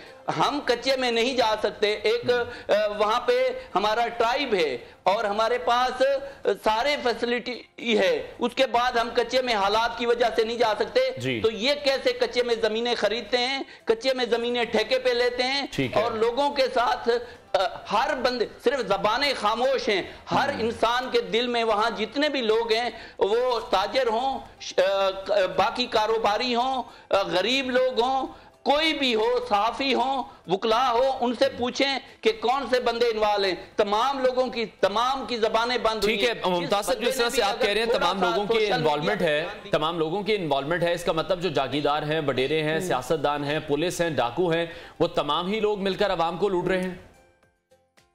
नहीं, मैं ये कह रहा हूं कि इन तमाम लोगों को पता है कि कौन से लोग वहां पे डाकुओं को फैसिलिटेट कराते हैं। इन तमाम लोगों को पता है कि सिर्फ लोग खामोश इस वजह से हैं कि कोई कार्रवाई अमल में नहीं आती। हम बेबस हो चुके हैं, वहां पे लोग मजबूर हैं पैसा देने पे भी। अपनी वहां पे ऐसे हालात भी हमने देखे थे, लोगों की इज्जतें भी महफूज नहीं थी। मगर अब कच्चे वाले हमें लूटना तो बंद कर दिया है, वो बाहर से हनी ट्रैप या किसी तरह से वो कर रहे हैं, मगर हमें उसके बाद मुमताज साहब, सिर्फ इसमें क्या पंजाब पुलिस इन्वॉल्व है, सिंध पुलिस या बलोचिस्तान पुलिस की इन्वॉल्वमेंट नहीं है इस पूरे मामले में? नहीं, बलोचिस्तान वहां पे नहीं लगता, हमें राजनपुर लगता है। राजनपुर हमसे दूर है, मैं उसकी बात नहीं करूंगा। सिंध में अच्छे अफसरान अभी आए हुए हैं और सिंध में भी जरूर 1, 2, 4 SHO ऐसे होंगे, उसके बगैर ये डाकू नहीं बनता, इनको फैसिलिटेट किया जाता है। पंजाब में बहुत सारे नाम हैं, अगर मुझसे ओपन कचहरी IG साहब रख ले, उन SHOs को वो 10 सालों से एक ही डिस्ट्रिक्ट में एक ही जगह लगे हुए हैं। जब अगर PTI की हुकूमत थी तब भी वो यहाँ थे, अब भी वो यहाँ हैं। अगर वो अच्छे हैं तो फिर मुमताज साहब, ये ऐसा प्लेटफॉर्म है मीडिया का कि पूरी दुनिया आपको सुन रही है, आप यहाँ पर उन SHOs के नाम ले सकते हैं।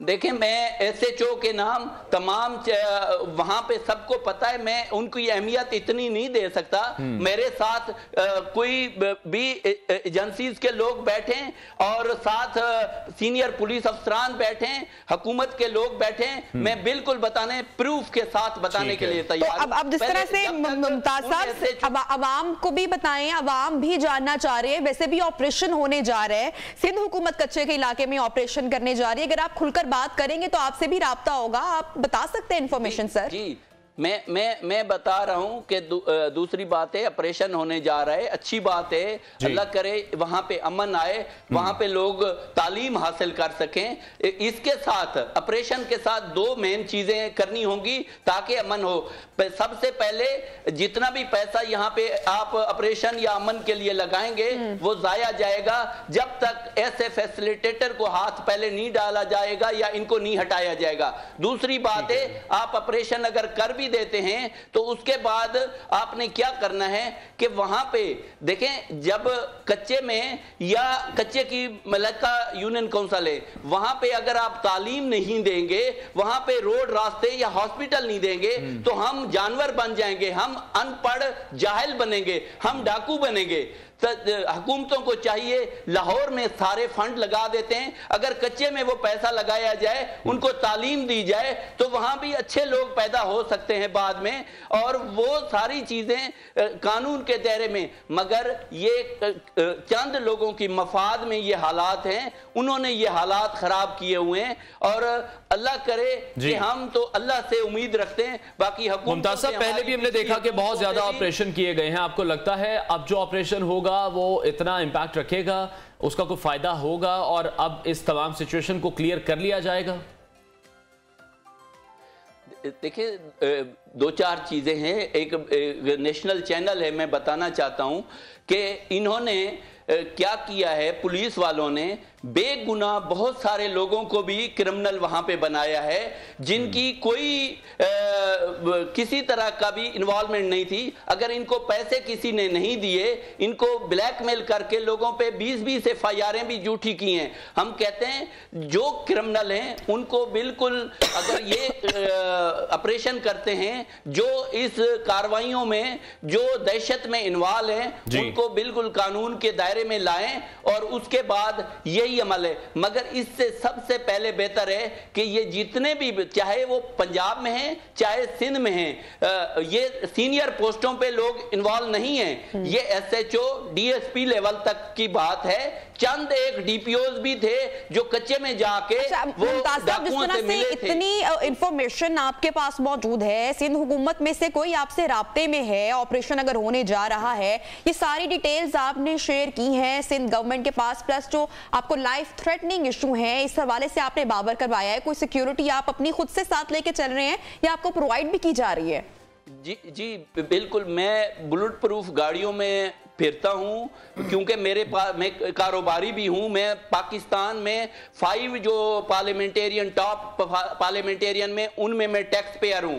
मुझे पंजाब की सिक्योरिटी हाई कोर्ट से मैंने मेरी विथड्रॉ कर ली थी, जो बुजदार हुकूमत थी परवेज इलाही, क्योंकि मैं अपोजिशन में था। इतने थ्रेट के बावजूद मेरी सिक्योरिटी उन्होंने विथड्रॉ कर ली। फिर मैंने प्राइवेट गनमैन रखे और सिंध में जब मूवमेंट होती है तो मुझे सिंध गवर्नमेंट ने भी पुलिस दी हुई है। मगर देखें, मेरी एक जान जाने से अगर हालात बेहतर होते हैं मुझे कोई फर्क नहीं पड़ता, अल्लाह मालिक है। मगर जो आगे की सूरत हाल है, ये एक बंदे मुझे नहीं है, जो मेरे साथ लोग यूनियन काउंसिल के चेयरमैन हैं, उनको भी ओपनली मीडिया पे आया है थ्रेट के आप ये पार्टी छोड़ के, वहां पे ये जो डाकू हैं 90% सपोर्टर टू पीटीआई हैं और ओपनली वो पीटीआई की वहां पे सपोर्ट करते हैं। सोशल मीडिया डाकू चला रहे हैं। मुमताज साहब, इस तमाम मामले पर आपकी अपनी जो पार्टी है वो कितनी सपोर्टिव है? जी, मुझे बिल्कुल पार्टी ने सपोर्ट, हम अपोजिशन में पंजाब में रहे हैं, उसके बाद मैंने अपनी पार्टी को भी कहा है, पार्टी ने जितना भी है हमें, क्योंकि सिंध भी साथ लगता है, उन्होंने जो हमने उनको कहा कि यहाँ हमारे जो है हमें नुकसान हो रहा है सिंध से, उन्होंने वहां पे अपनी फोर्स भी लगाई, बाकी चीजें भी उन्होंने की। हम उनसे अपनी पार्टी से मुतमईन हैं क्योंकि उस टाइम वो अपोजिशन, मगर इस टाइम निगरान हुकूमत से भी हम यही मुतालबा करते हैं कि क्या पीटीआई के जो यहाँ पे क्रिमिनल बंदे बैठे थे, जो एसएचओ जो इन्वॉल्वमेंट है, उनको पूरे पंजाब में इन 5 एसएचओ के अलावा कोई नहीं है। मैंने हमेशा कहा कि आप हमारे एसएचओ नहीं लगाएं, आप किसी और डिस्ट्रिक्ट से अच्छे अफसरान यहाँ ले आएं, लोगों को एक उम्मीद बन जाए। हम तो ये चैनल की सपोर्टों से, मीडिया की सपोर्ट से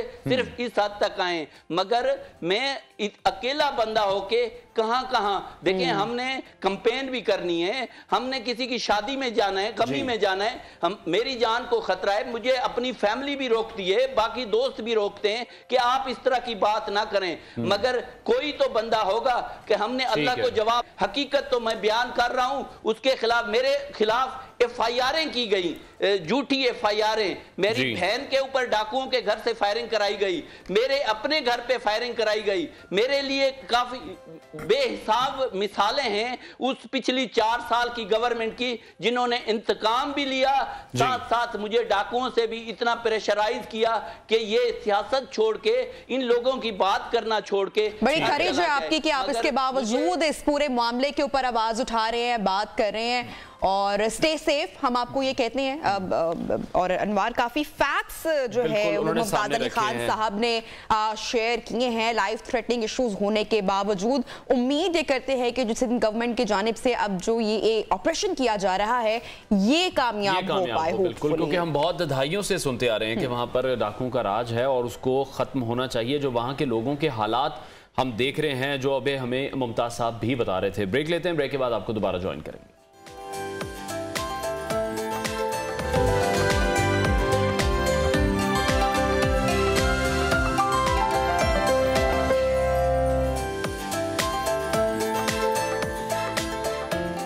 बैक और अब कुछ बात करेंगे रियल एस्टेट के हवाले से, जहां पाकिस्तान में गुज़श्ता 2 दहाइयों से रियल एस्टेट के कारोबार ने किसी भी दूसरे बिजनेस के मुकाबले में सबसे ज्यादा तरक्की की है और अब ये बाकायदा एक इंडस्ट्री का दर्जा हासिल कर चुका है, जिसने आज से 20 साल पहले नविया जब हमने लाहौर, इस्लामाबाद और कराची देखा, या हम अपने बड़ों से भी सुनते हैं कि जो जगहें दूर मौजूद होती थी, अब वहां पर ऐसी सोसाइटीज हो चुकी हैं कि वो नए शहर बन चुके हैं। जहां कहीं देहात होते थे, फसलें वहां पर मौजूद होती थी, खेत होते थे, अब वहां पर ऐसी सोसाइटीज मौजूद हैं जो कि बहुत वसी। बिल्कुल, आप लाहौर को देख लीजिए, लाहौर के आसपास के जो छोटे मोटे शहर हैं या जो गांव देहात थे, वो अब शहर का हिस्सा बन चुके हैं और लोग प्रेफर भी करते हैं वहां पर जाना, शिफ्ट होना। तो ये सिर्फ अब नाज़रीन लाहौर या इस्लामाबाद की बात नहीं, बल्कि पाकिस्तान के हर शहर में रियल एस्टेट बिजनेस काफी ज्यादा फैल चुका है। और ऐसा भी कहा जाता है कि जो रियल एस्टेट है इसमें दौलत भी चंद हाथों तक ही महदूद हो जाती है।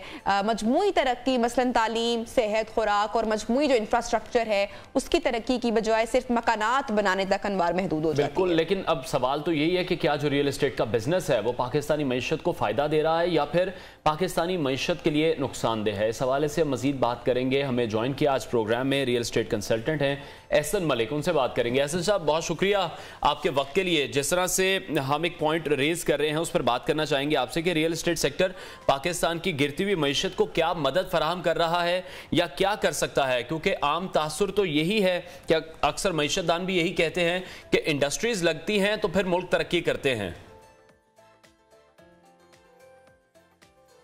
बिस्मिल्लाहिर्रहमानिर्रहीम। अनवार, बहुत शुक्रिया आपका, आपने इस सिचुएशन में इस टॉपिक को लिया है। अनवार, ये जो अभी आपने डॉक्यूमेंट्री स्टार्ट में दिखाई, ये फैक्ट है कि हर तरफ कंस्ट्रक्शन हो रही है, बट अगर आप इसको गवर्नमेंट्स का प्रीवियस गवर्नमेंट्स का तमाम अब टिल जितनी भी गवर्नमेंट्स हैं, ये उनका फेलियर है कि जो घरों की शॉर्टेज थी वो हुकूमत का काम है घरों की शॉर्टेज को पूरा करना। मैं समझता हूं कि ये एक ब्लेसिंग इन डिस्गाइज है कि प्राइवेट सेक्टर इसमें इन्वॉल्व हुआ और उसने बड़ी रैपिडली चीजों को टेक ऑन किया और एक कंस्ट्रक्शन इंडस्ट्री को बूस्ट मिला।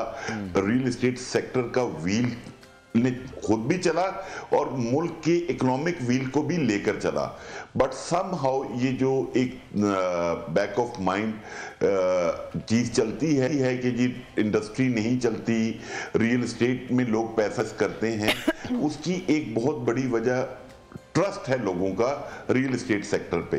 लेकिन मैं ये समझता हूं कि अभी आने वाले टाइम में चीजें काफी रैशनलाइज होने जा रही हैं। जैसे हमारी सिक्योरिटी काउंसिल ने इंपोर्ट्स को रैशनलाइज करना है, इसी तरह रियल एस्टेट को भी रैशनलाइज करने की तरफ एक कदम लिया जाएगा ये कमिंग बजट के अंदर। और इसमें मुझे एक थोड़ा सा आपके प्रोग्राम की तवज्जो से अभी रिसेंटली एक बहुत मीटिंग हुई है जिसमें बिजनेसमैन कम्युनिटी के लोग ये शमूलियत हुई थी, तो उसमें एक मंशा साहब ने को पॉइंट आउट किया जी रियल एस्टेट सेक्टर जो है उसको टैक्स नहीं किया जाता। मैं ये समझता हूं कि जितना ऑनेस्टली रियल एस्टेट सेक्टर में टैक्स पे किया जाता है कि आप प्रॉपर्टी, ये बिल्कुल आपका जो पॉइंट है ये वैलिड है, लेकिन इसके साथ साथ एहसन साहब जो IMF है या जो दीगर अहम इदारे हैं वो ये भी फैक्ट सामने लेकर आए हैं कि ब्लैक मनी को रियल एस्टेट में इन्वेस्ट करके व्हाइट मनी में कन्वर्ट किया जाता है। इस पर आप क्या कमेंट करेंगे?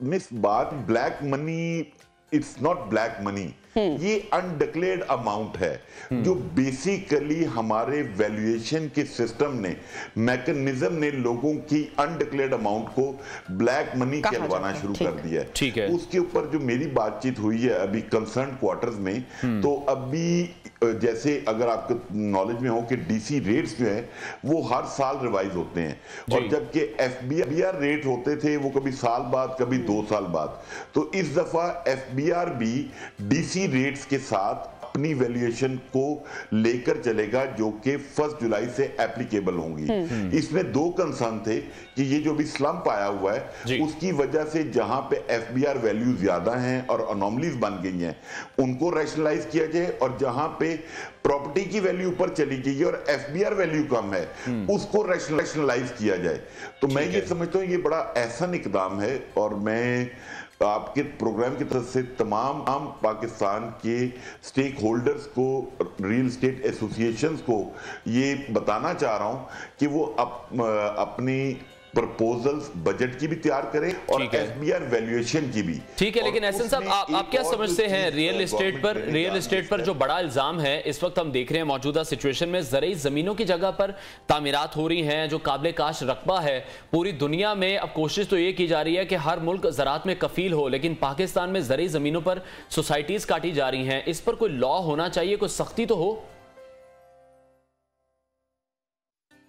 अनवार, बात यह है पाकिस्तान में तमाम लॉज मौजूद हैं, बट अनफॉर्चुनेटली उनकी इंप्लीमेंटेशन का इशू है। तमाम चीजें मौजूद हैं, बट हमारे जो कंसर्न्ड अदारे हैं वो आंखें बंद कर लेते हैं, और वो मुझे बताने की जरूरत नहीं है वो आंखें कैसे बंद होती हैं। एक असिस्टेंट कमिश्नर किसी भी डिस्ट्रिक्ट में वो तमाम चीजों को रेगुलराइज करवा सकता है, बट उसकी आंखें बंद हो जाती हैं। उसके सामने एक 100 कनाल जमीन की जो परचेज है उसको 1000 फाइलों में कन्वर्ट करके बेचा जाता है। लेकिन इस पे भी मैं आपके प्रोग्राम की तवज्जो से एक और चीज इन्फॉर्म कर दूं तो आपको इनको पता चलेगा कि जितनी भी ये सोसाइटीज हैं पाकिस्तान में, जितने भी ये पिछले 1 साल में आई हैं, इनको भी एफबीआर वैल्यूएशन के अंदर इंडल्ज किया जाएगा इस बजट के अंदर। तो वो जितनी भी सोसाइटीज हैं जिन्होंने एक अच्छा हनीमून पीरियड गुजारा है, क्योंकि जिन लोगों की फाइल्स थी जो नॉन ब्रांड थे पाकिस्तान में, वो बेशक बैलेटेड है, नॉन बैलेटेड है, डेवलप है, अनडेवलप है, वो गवर्नमेंट ऑफ पाकिस्तान के एफबीआर के तमाम टैक्सेस पे करते थे। ठीक है, टैक्सेस पे कर रहे हैं। जिस तरह से ऐसा सब आप नॉन ब्रांड्स की बात हम कर रहे हैं, लेकिन बहुत सी ऐसी सोसाइटीज हैं, नैब में अगर आप चले जाते हैं तो सबसे ज्यादा केसेस भी सोसाइटीज पर ही हैं, रियल सेक्टर पर ही हैं, रियल एस्टेट सेक्टर पर है, एंटी करप्शन में। क्योंकि वहां पर हम ये देख रहे हैं कि हजारों में नहीं लाखों की तादाद में फाइल्स बेच दी जाती हैं, ऑन ग्राउंड प्लॉट्स वहां पर मौजूद नहीं होते। अनवार, यही बात तो मैंने आपसे कही कि यही एक मैकेनिज्म है, एक डिस्ट्रिक्ट का असिस्टेंट कमिश्नर इसको मैनेज कर सकता है, जो कि अपनी आंखें बंद कर लेता है। मतलब कैसे ये पॉसिबल है कि गवर्नमेंट के पास एक एलओपी जाती है जिसमें एक ओनर, सोसाइटी के ओनर की लैंड होल्डिंग सिर्फ 200 कनाल है, 500 कनाल है, 1000 कनाल है, और वो कितनी फाइलें भेज देता है। इसका चेक एंड बैलेंस गवर्नमेंट के अदारों ने करना है, पब्लिक के पास तो ये अवेयरनेस नहीं है।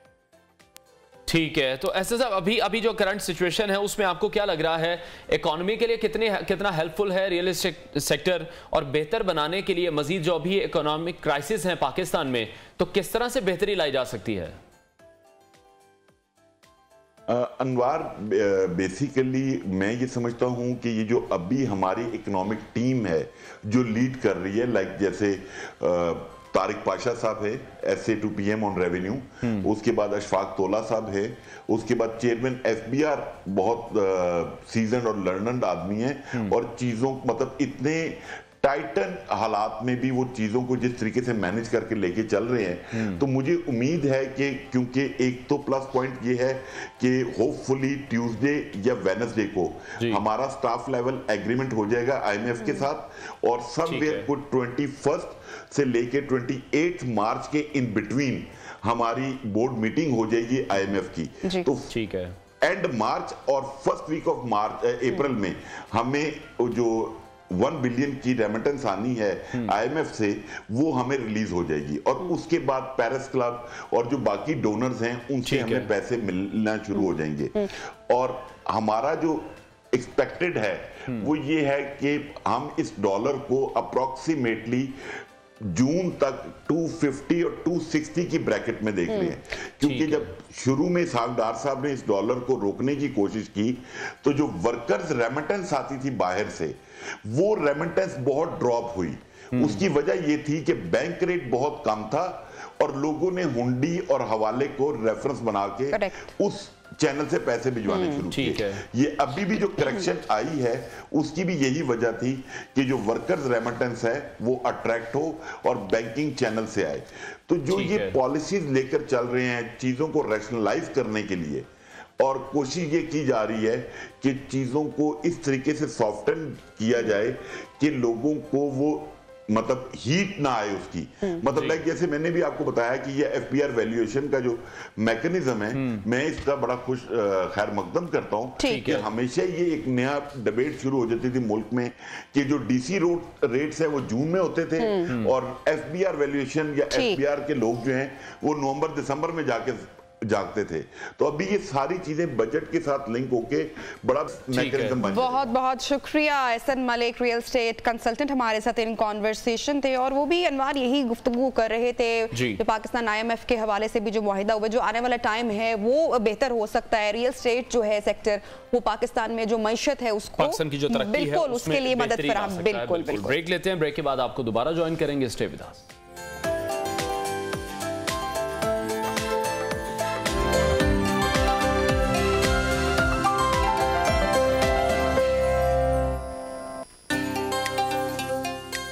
Welcome back and good morning once again in new Pakistan. और जैसे प्रोग्राम के इस हिस्से में हम बात करते हैं आपकी हेल्थ के हवाले से, तो आज प्रोग्राम में हम आपकी आंखों की सेहत के हवाले से बात करेंगे। जो बिनाई है, आंखें हैं, ये बहुत बड़ी नेमत है और इनकी मुनासिब अनवार देखभाल करना भी बड़ा इंपॉर्टेंट है। तो हर साल नाजरीन 12 मार्च को काले मोतिये के हवाले से अवेयरनेस का दिन सेलिब्रेट किया जाता है ताकि लोग ग्लूकोमा को, इस जो खतरनाक बीमारी है, इसके हवाले से अवेयरनेस हासिल कर सके। तो आज का हमारा सेगमेंट भी हमने इसी हवाले से डिजाइन किया है। और अनवार, एवरी ईयर पाकिस्तान में 20 लाख अफराद, डॉक्टर साहब हमें करेक्ट कर सकते हैं, जो कि इस मर्ज में मुब्तला होते हैं। बिल्कुल इसी तरह से ही है। और जिस तरह से नबिया, सबसे पहला जो मुझे इशू लगता है अवेयरनेस का है। हमें पता ही नहीं चलता, हम चीज़ों को इतना लाइटर नोट पर लेते हैं, हम डॉक्टर को विजिट नहीं करते हैं, देखते नहीं है कि हमारे साथ हो क्या रहा है। क्योंकि काले मोतियों के दौरान जो इस मवाद के खून में वापस जाने के रास्ते में रुकावट पड़ जाती है और वो मवाद आंख में जमा होने लगता है। तो इसी हवाले से हम बात करेंगे। डॉक्टर अली जैन ने हमें ज्वाइन किया। डॉक्टर साहब, बहुत शुक्रिया आपके वक्त के लिए। डे तो हम सेलिब्रेट कर लेते हैं और ये तो बहुत कम ऐसे लोग हैं जिनको पता है कि ये दिन भी मनाए जा रहे हैं। अवेयरनेस नहीं है, सबसे पहले उसके लिए क्या किया जाए? कोई प्रॉब्लम किसी शख्स को होती है, डॉक्टर को हम विजिट नहीं करते, अपने टोटके इस्तेमाल करते हैं। That is very good. ये देखिए, इतनी इंपॉर्टेंट बात है। Glaucoma is a silent killer of vision. Silent killer से मुराद इसलिए, जिस तरह अगर खुदा न खासा किसी पेशेंट को कैंसर हो और उसको कोई ज़ाहिरी बज़ाहिर अलामत ना आ रही हो टिल कि वो बहुत एक एंड स्टेज के ऊपर जाए और उसको पता चले कि उसकी पेट के अंदर या उसकी जिस्म या उसकी किसी अज़ा के अंदर कैंसर है और उसके साथ उसको एग्जैक्टली इसी तरह काला मोतिया अगर वक्त पे डायग्नोज ना करें तो उसकी विजन परमानेंटली चली जाती है। इसलिए अवेयरनेस, इसमें ग्लूकोमा की तो मास अवेयरनेस के, मास स्केल के ऊपर पब्लिक अवेयरनेस के और स्क्रीनिंग के। स्क्रीनिंग से मुराद ये है कि अगर एक आपके पास एक हर्ड ऑफ पॉपुलेशन है, उसमें से आप उन लोगों को लाजमी टारगेट करें सबसे पहले जिनके खानदान में किसी एक आदमी की या किसी एक फर्द की बिनाई जा चुकी है, यानी कि जेनेटिकली भी आगे ट्रांसफर होता है। दैट मींस कि जो हम हमेशा सुनते हैं कि जो बड़ी उम्र के अफराद हैं उनको होगा काला मोतिया हो गया, तो ये यंग लोगों में भी हो सकता है अगर जेनेटिकली है। एग्जैक्टली, जेनेटिकली और पैदाइशी तौर पे भी हो सकता है। मुफ्त सलमास बच्चा पैदा होता है काला मोतिया के साथ पैदा होता है, उसकी आंख मोटी हो जाती है और छोटे बच्चों को ट्रीट किया जा सकता है। उसकी उनकी आंखों को लाजमी सर्जरी करके उनको सर्जिकली मैनेज किया जाता है और वो एक प्रॉपर पीडियाट्रिक ग्लूकोमा एक हमारी फील्ड है जिसके अंदर सिर्फ हम लोग बच्चों के काले मोती को ही इलाज करते हैं। सो जेनेटिकली डिटरमिन्ड है, यानी कि जेनेटिकली ये स्प्रेड करता है। इसके अलावा 35 से 45 इयर्स की एज ब्रैकेट के दरमियान जो पेशेंट्स हैं जिनकी नाना नानी, दादा दादी, चाचा चाची, खानदान के जो ब्लड क्लोज रिलेटिव्स हैं, उनमें से किसी एक आंख को या किसी एक पेशेंट को ग्लूकोमा हो चुका और उसकी नजर जा चुकी, तो उसको 99.9% चांसेस हैं कि अपने आप को स्क्रीन आउट लाजमी करे, वो स्क्रीनिंग कैंडिडेट होगा। और रीजंस क्या है? देखें, पहले मैं आपको समझाता हूँ कि काला मोतिया है क्या। ठीक है। आंख के अंदर जिस तरह एक तो आंख के बाहर बज़ाहिरी शक्ल है, इसी तरह एक आंख के अंदर आप को एक टोन से मुराद एक प्रेशर सा, एक अगर आप आंख बंद करें और अपनी आंख पे हाथ रखें तो आपको महसूस होगा कि ये बॉल जो है ये एक फर्म बॉल है एक गुलाई के अंदर और उसके अंदर एक छोटी सी फर्मनेस और हार्डनेस है। ये जो हार्डनेस है वो नेचुरली तौर पर आंख के अंदर पानी पैदा हो रहा होता है। आंख के अंदर एक पानी पैदा हो रहा होता है जिसे हम एक्वस कहते हैं। एक्वस प्रोड्यूस हो रहा होता है और मुसलसल ड्रेन हो रहा होता है आंख के अंदर की नालियों में से ही। उसका ताल्लुक आंख के बाहर वाले पानी से नहीं है। ठीक है, वो आंख की एक्वस ड्रेनेज आंख के अंदर से ही हो रही होती है। सबसे पहला जो ग्लूकोमा का सबसे बड़ा कॉज होता है एक्वस जो ड्रेनेज हो रही होती है ना, उसकी ड्रेनेज कम हो रही होती है, प्रोडक्शन ज्यादा हो रही होती है। ठीक है। अच्छा डॉक्टर साहब, जिस तरह से आपने बोला कि अगर इसको बर वक्त ट्रीट ना किया जाए तो फिर ये जो डैमेज है बनाई जा सकती है, फिर इसको रिवर्स नहीं किया जा सकता, तो कितनी ड्यूरेशन तक अगर हम इसको ट्रीट नहीं करते हैं तो ये डैमेज खुदा ना खास्ता बढ़ सकता है? जिस तरह मैं आपको बताया, क्योंकि वो आंख का पानी मुसलसल पैदा होता जाता है तो ड्रेनेज कम होने की वजह से प्रेशर बढ़ता है। प्रेशर बढ़ता है तो उसमें आंख को बज़ाहिर बाहर से पानी निकलना शुरू हो जाता है। अगर पेशेंट की आंख में से पानी निकल रहा है, बाहर से पानी निकल रहा है, तो वो भी प्रेशर बढ़ने की एक अलामत है। ठीक है, एक बात। दूसरे नंबर पे पेशेंट कहेगा कि मुझे गाड़ी चलाते हुए रेनबो इफेक्ट्स आते हैं, जो लाइट्स हैं उनके गिर्द रेनबो इफेक्ट्स आते हैं। ठीक है, इसका मतलब उसका प्रेशर बहुत हाई चला जाए। जब बहुत ज्यादा हाई जाना शुरू होता है तो कॉर्नियल एडीमा प्रोड्यूस हो जाता है और उसके साथ रेनबो इफेक्ट आना शुरू होता है। फिर पेशेंट उठता है सुबह, कहता है कि मेरी आंखों में दर्द हो रही है। दर्द होने से, कम रोशनी में काम करने से, मोबाइल इस्तेमाल करने से आंख का प्रेशर बढ़ सकता है। अच्छा, अब अलामात में एक तो ये मैंने आपको कुछ बताई, उसके बाद फिर ऐसे होता है कि अगर एक पेशेंट की फैमिली हिस्ट्री है, मेरे पास कई ऐसे पेशेंट आते हैं वो 99.9% डैमेज करके आते हैं अपनी आंखें, यानी कि 90% उनकी आंखें पहले डैमेज हो चुकी होती हैं, उनको पता ही नहीं होता। पहली दफा रूटीन में चेकअप हुआ और पता चला कि डिस्क आपने ओसीटी आरएनएफएल किया और उसमें पता चला कि नर्व 19% डैमेज है पीछे, तो उनको इमरजेंसी तौर के ऊपर आप ट्रीटमेंट शुरू करते हैं। लेकिन उसमें हमारे पास ज्यादा जो सर्जिकल इंटरवेंशन है उसके ऊपर, जब ज्यादा डैमेज के साथ आता है तो सर्जिकल इंटरवेंशन हमें ज्यादा उसको होता है। उसमें हम वैल्व्स डालते हैं, स्टेंट्स डालते हैं और उसके अलावा हम ट्यूब्स हैं खास किस्म की वो डालते हैं। उससे आंख का जो बेसिकली जो आंख का नेचुरल पानी प्रोड्यूस हो रहा है उसका एक रास्ता अलग कर देते हैं ताकि वो ड्रेन हो आंख में से। ठीक है, तो डॉक्टर साहब जो दूसरी बीमारियां हैं, ब्लड प्रेशर के जो मरीज हैं, शुगर के मरीज हैं, ये कनेक्टेड है उसके साथ? देखें, जो आपने ये बहुत अच्छा सवाल किया आपने, जो डायबिटीज है ये एक बहुत बड़ा रूट कॉज है। डायबिटीज के साथ क्या होता है, खून की नई नालियां पैदा होती हैं और वो खून की नई नालियां पैदा होते होते आंख के उस जगह एंगल, जिसको आंख हम एंगल कहते हैं, वहां पर पैदा हो जाती है, मतलब आ जाना शुरू हो जाती है और वो खून की नालियां वो ड्रेनेज को ब्लॉक कर देती है। उसे कहते हैं न्यू वास्कुलर ग्लाइकोमा, एक बहुत बड़ी आइडेंटिटी है। शुगर के मरीजों को बहुत ज्यादा होती है, तो ये शुगर के साथ एसोसिएटेड है। ब्लड प्रेशर के साथ भी किस तरह एसोसिएशन हो जाती है काले मोतिये की, कि ब्लड प्रेशर बढ़ने से आंख का प्रेशर बढ़ता है। ठीक है, क्योंकि एक्वस प्रोडक्शन ज्यादा होती है और उसके साथ एट टाइम्स खून की नाली बस्ट हो जाती है ब्लड प्रेशर की वजह से, और वो खून की नाली बस्ट हो जाए तो उसके बाद फिर अगेन वही न्यू वेसल्स प्रोड्यूस होना शुरू हो जाती है। सो ये कैस्केड है।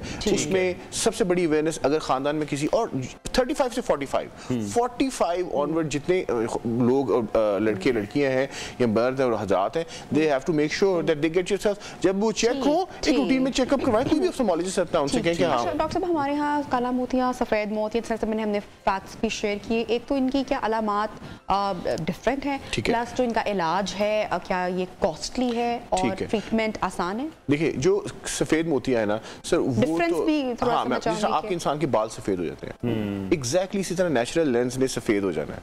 ठीक, ऑल द मैमल्स, जो भी इंसान पैदा हुआ और जो भी इवन ये हशरात, cats and all that, dogs and all, everybody जिसकी आंख के अंदर वो प्रोटीन है ना, बाल क्या है, प्रोटीन है, लेंस क्या है, प्रोटीन है। जिस तरह बाल सफेद हो जाते हैं वो डीनेचर्ड हो जाते हैं, they are getting denatured, exactly same way जो नेचुरल लेंस है वो डीनेचर होना, उसके साथ उसकी पैसिफिकेशन हो जाती है, मोतिया आ जाता है। ये है सफेद मोतिया, उससे आपकी बनाई कम होती है, उसकी बनाई 100% वापस आ जाती है तो मोमेंट आप उसकी लेजर या कुछ करते हैं। तो काले मोतिये की बनाई 100% वापस नहीं आती। ठीक है, तो डॉक्टर साहब नई टेक्नोलॉजी से लोग क्यों इतना घबरा रहे हैं? इलाज आसान हो चुका है, जिस तरह, हालांकि इलाज आसान हो चुका है, लेकिन शायद उन्हें लगता है कि पाकिस्तान में उस तरह से एग्जैक्टली हाँ, ये एक बहुत बड़ा मिसकंसेप्शन। मैं बार-बार इसलिए आता हूँ, देखें द थिंग्स हैव मॉडर्नाइज्ड, चीजें बहुत ज्यादा तब्दील हो चुकी है। पाकिस्तान जो है और खासतौर पे हमारी मेडिकल इंडस्ट्री जो है, that is going towards the revolution. और उसमें क्या है, people are travelling all the way from the world. 5 minute के अंदर, सिर्फ 5 मिनट के अंदर दोनों आंखों का सफेद मोतिये का इलाज और काले मोतिये की सिंपल एक लेजर और स्टेंट्स और उसके साथ। Thank you so much doctor Ali Zain, हमारे साथ इन कॉन्वर्सेशन थे और इस हवाले से अवेयरनेस भी बात भी कर रहे थे। और प्रोग्राम का अनवार हमारा वक्त भी खत्म हो रहा है। इंशाल्लाह मंडे को मुलाकात होगी। जुम्मा मुबारक, हैप्पी वीकेंड, अल्लाह हाफिज़।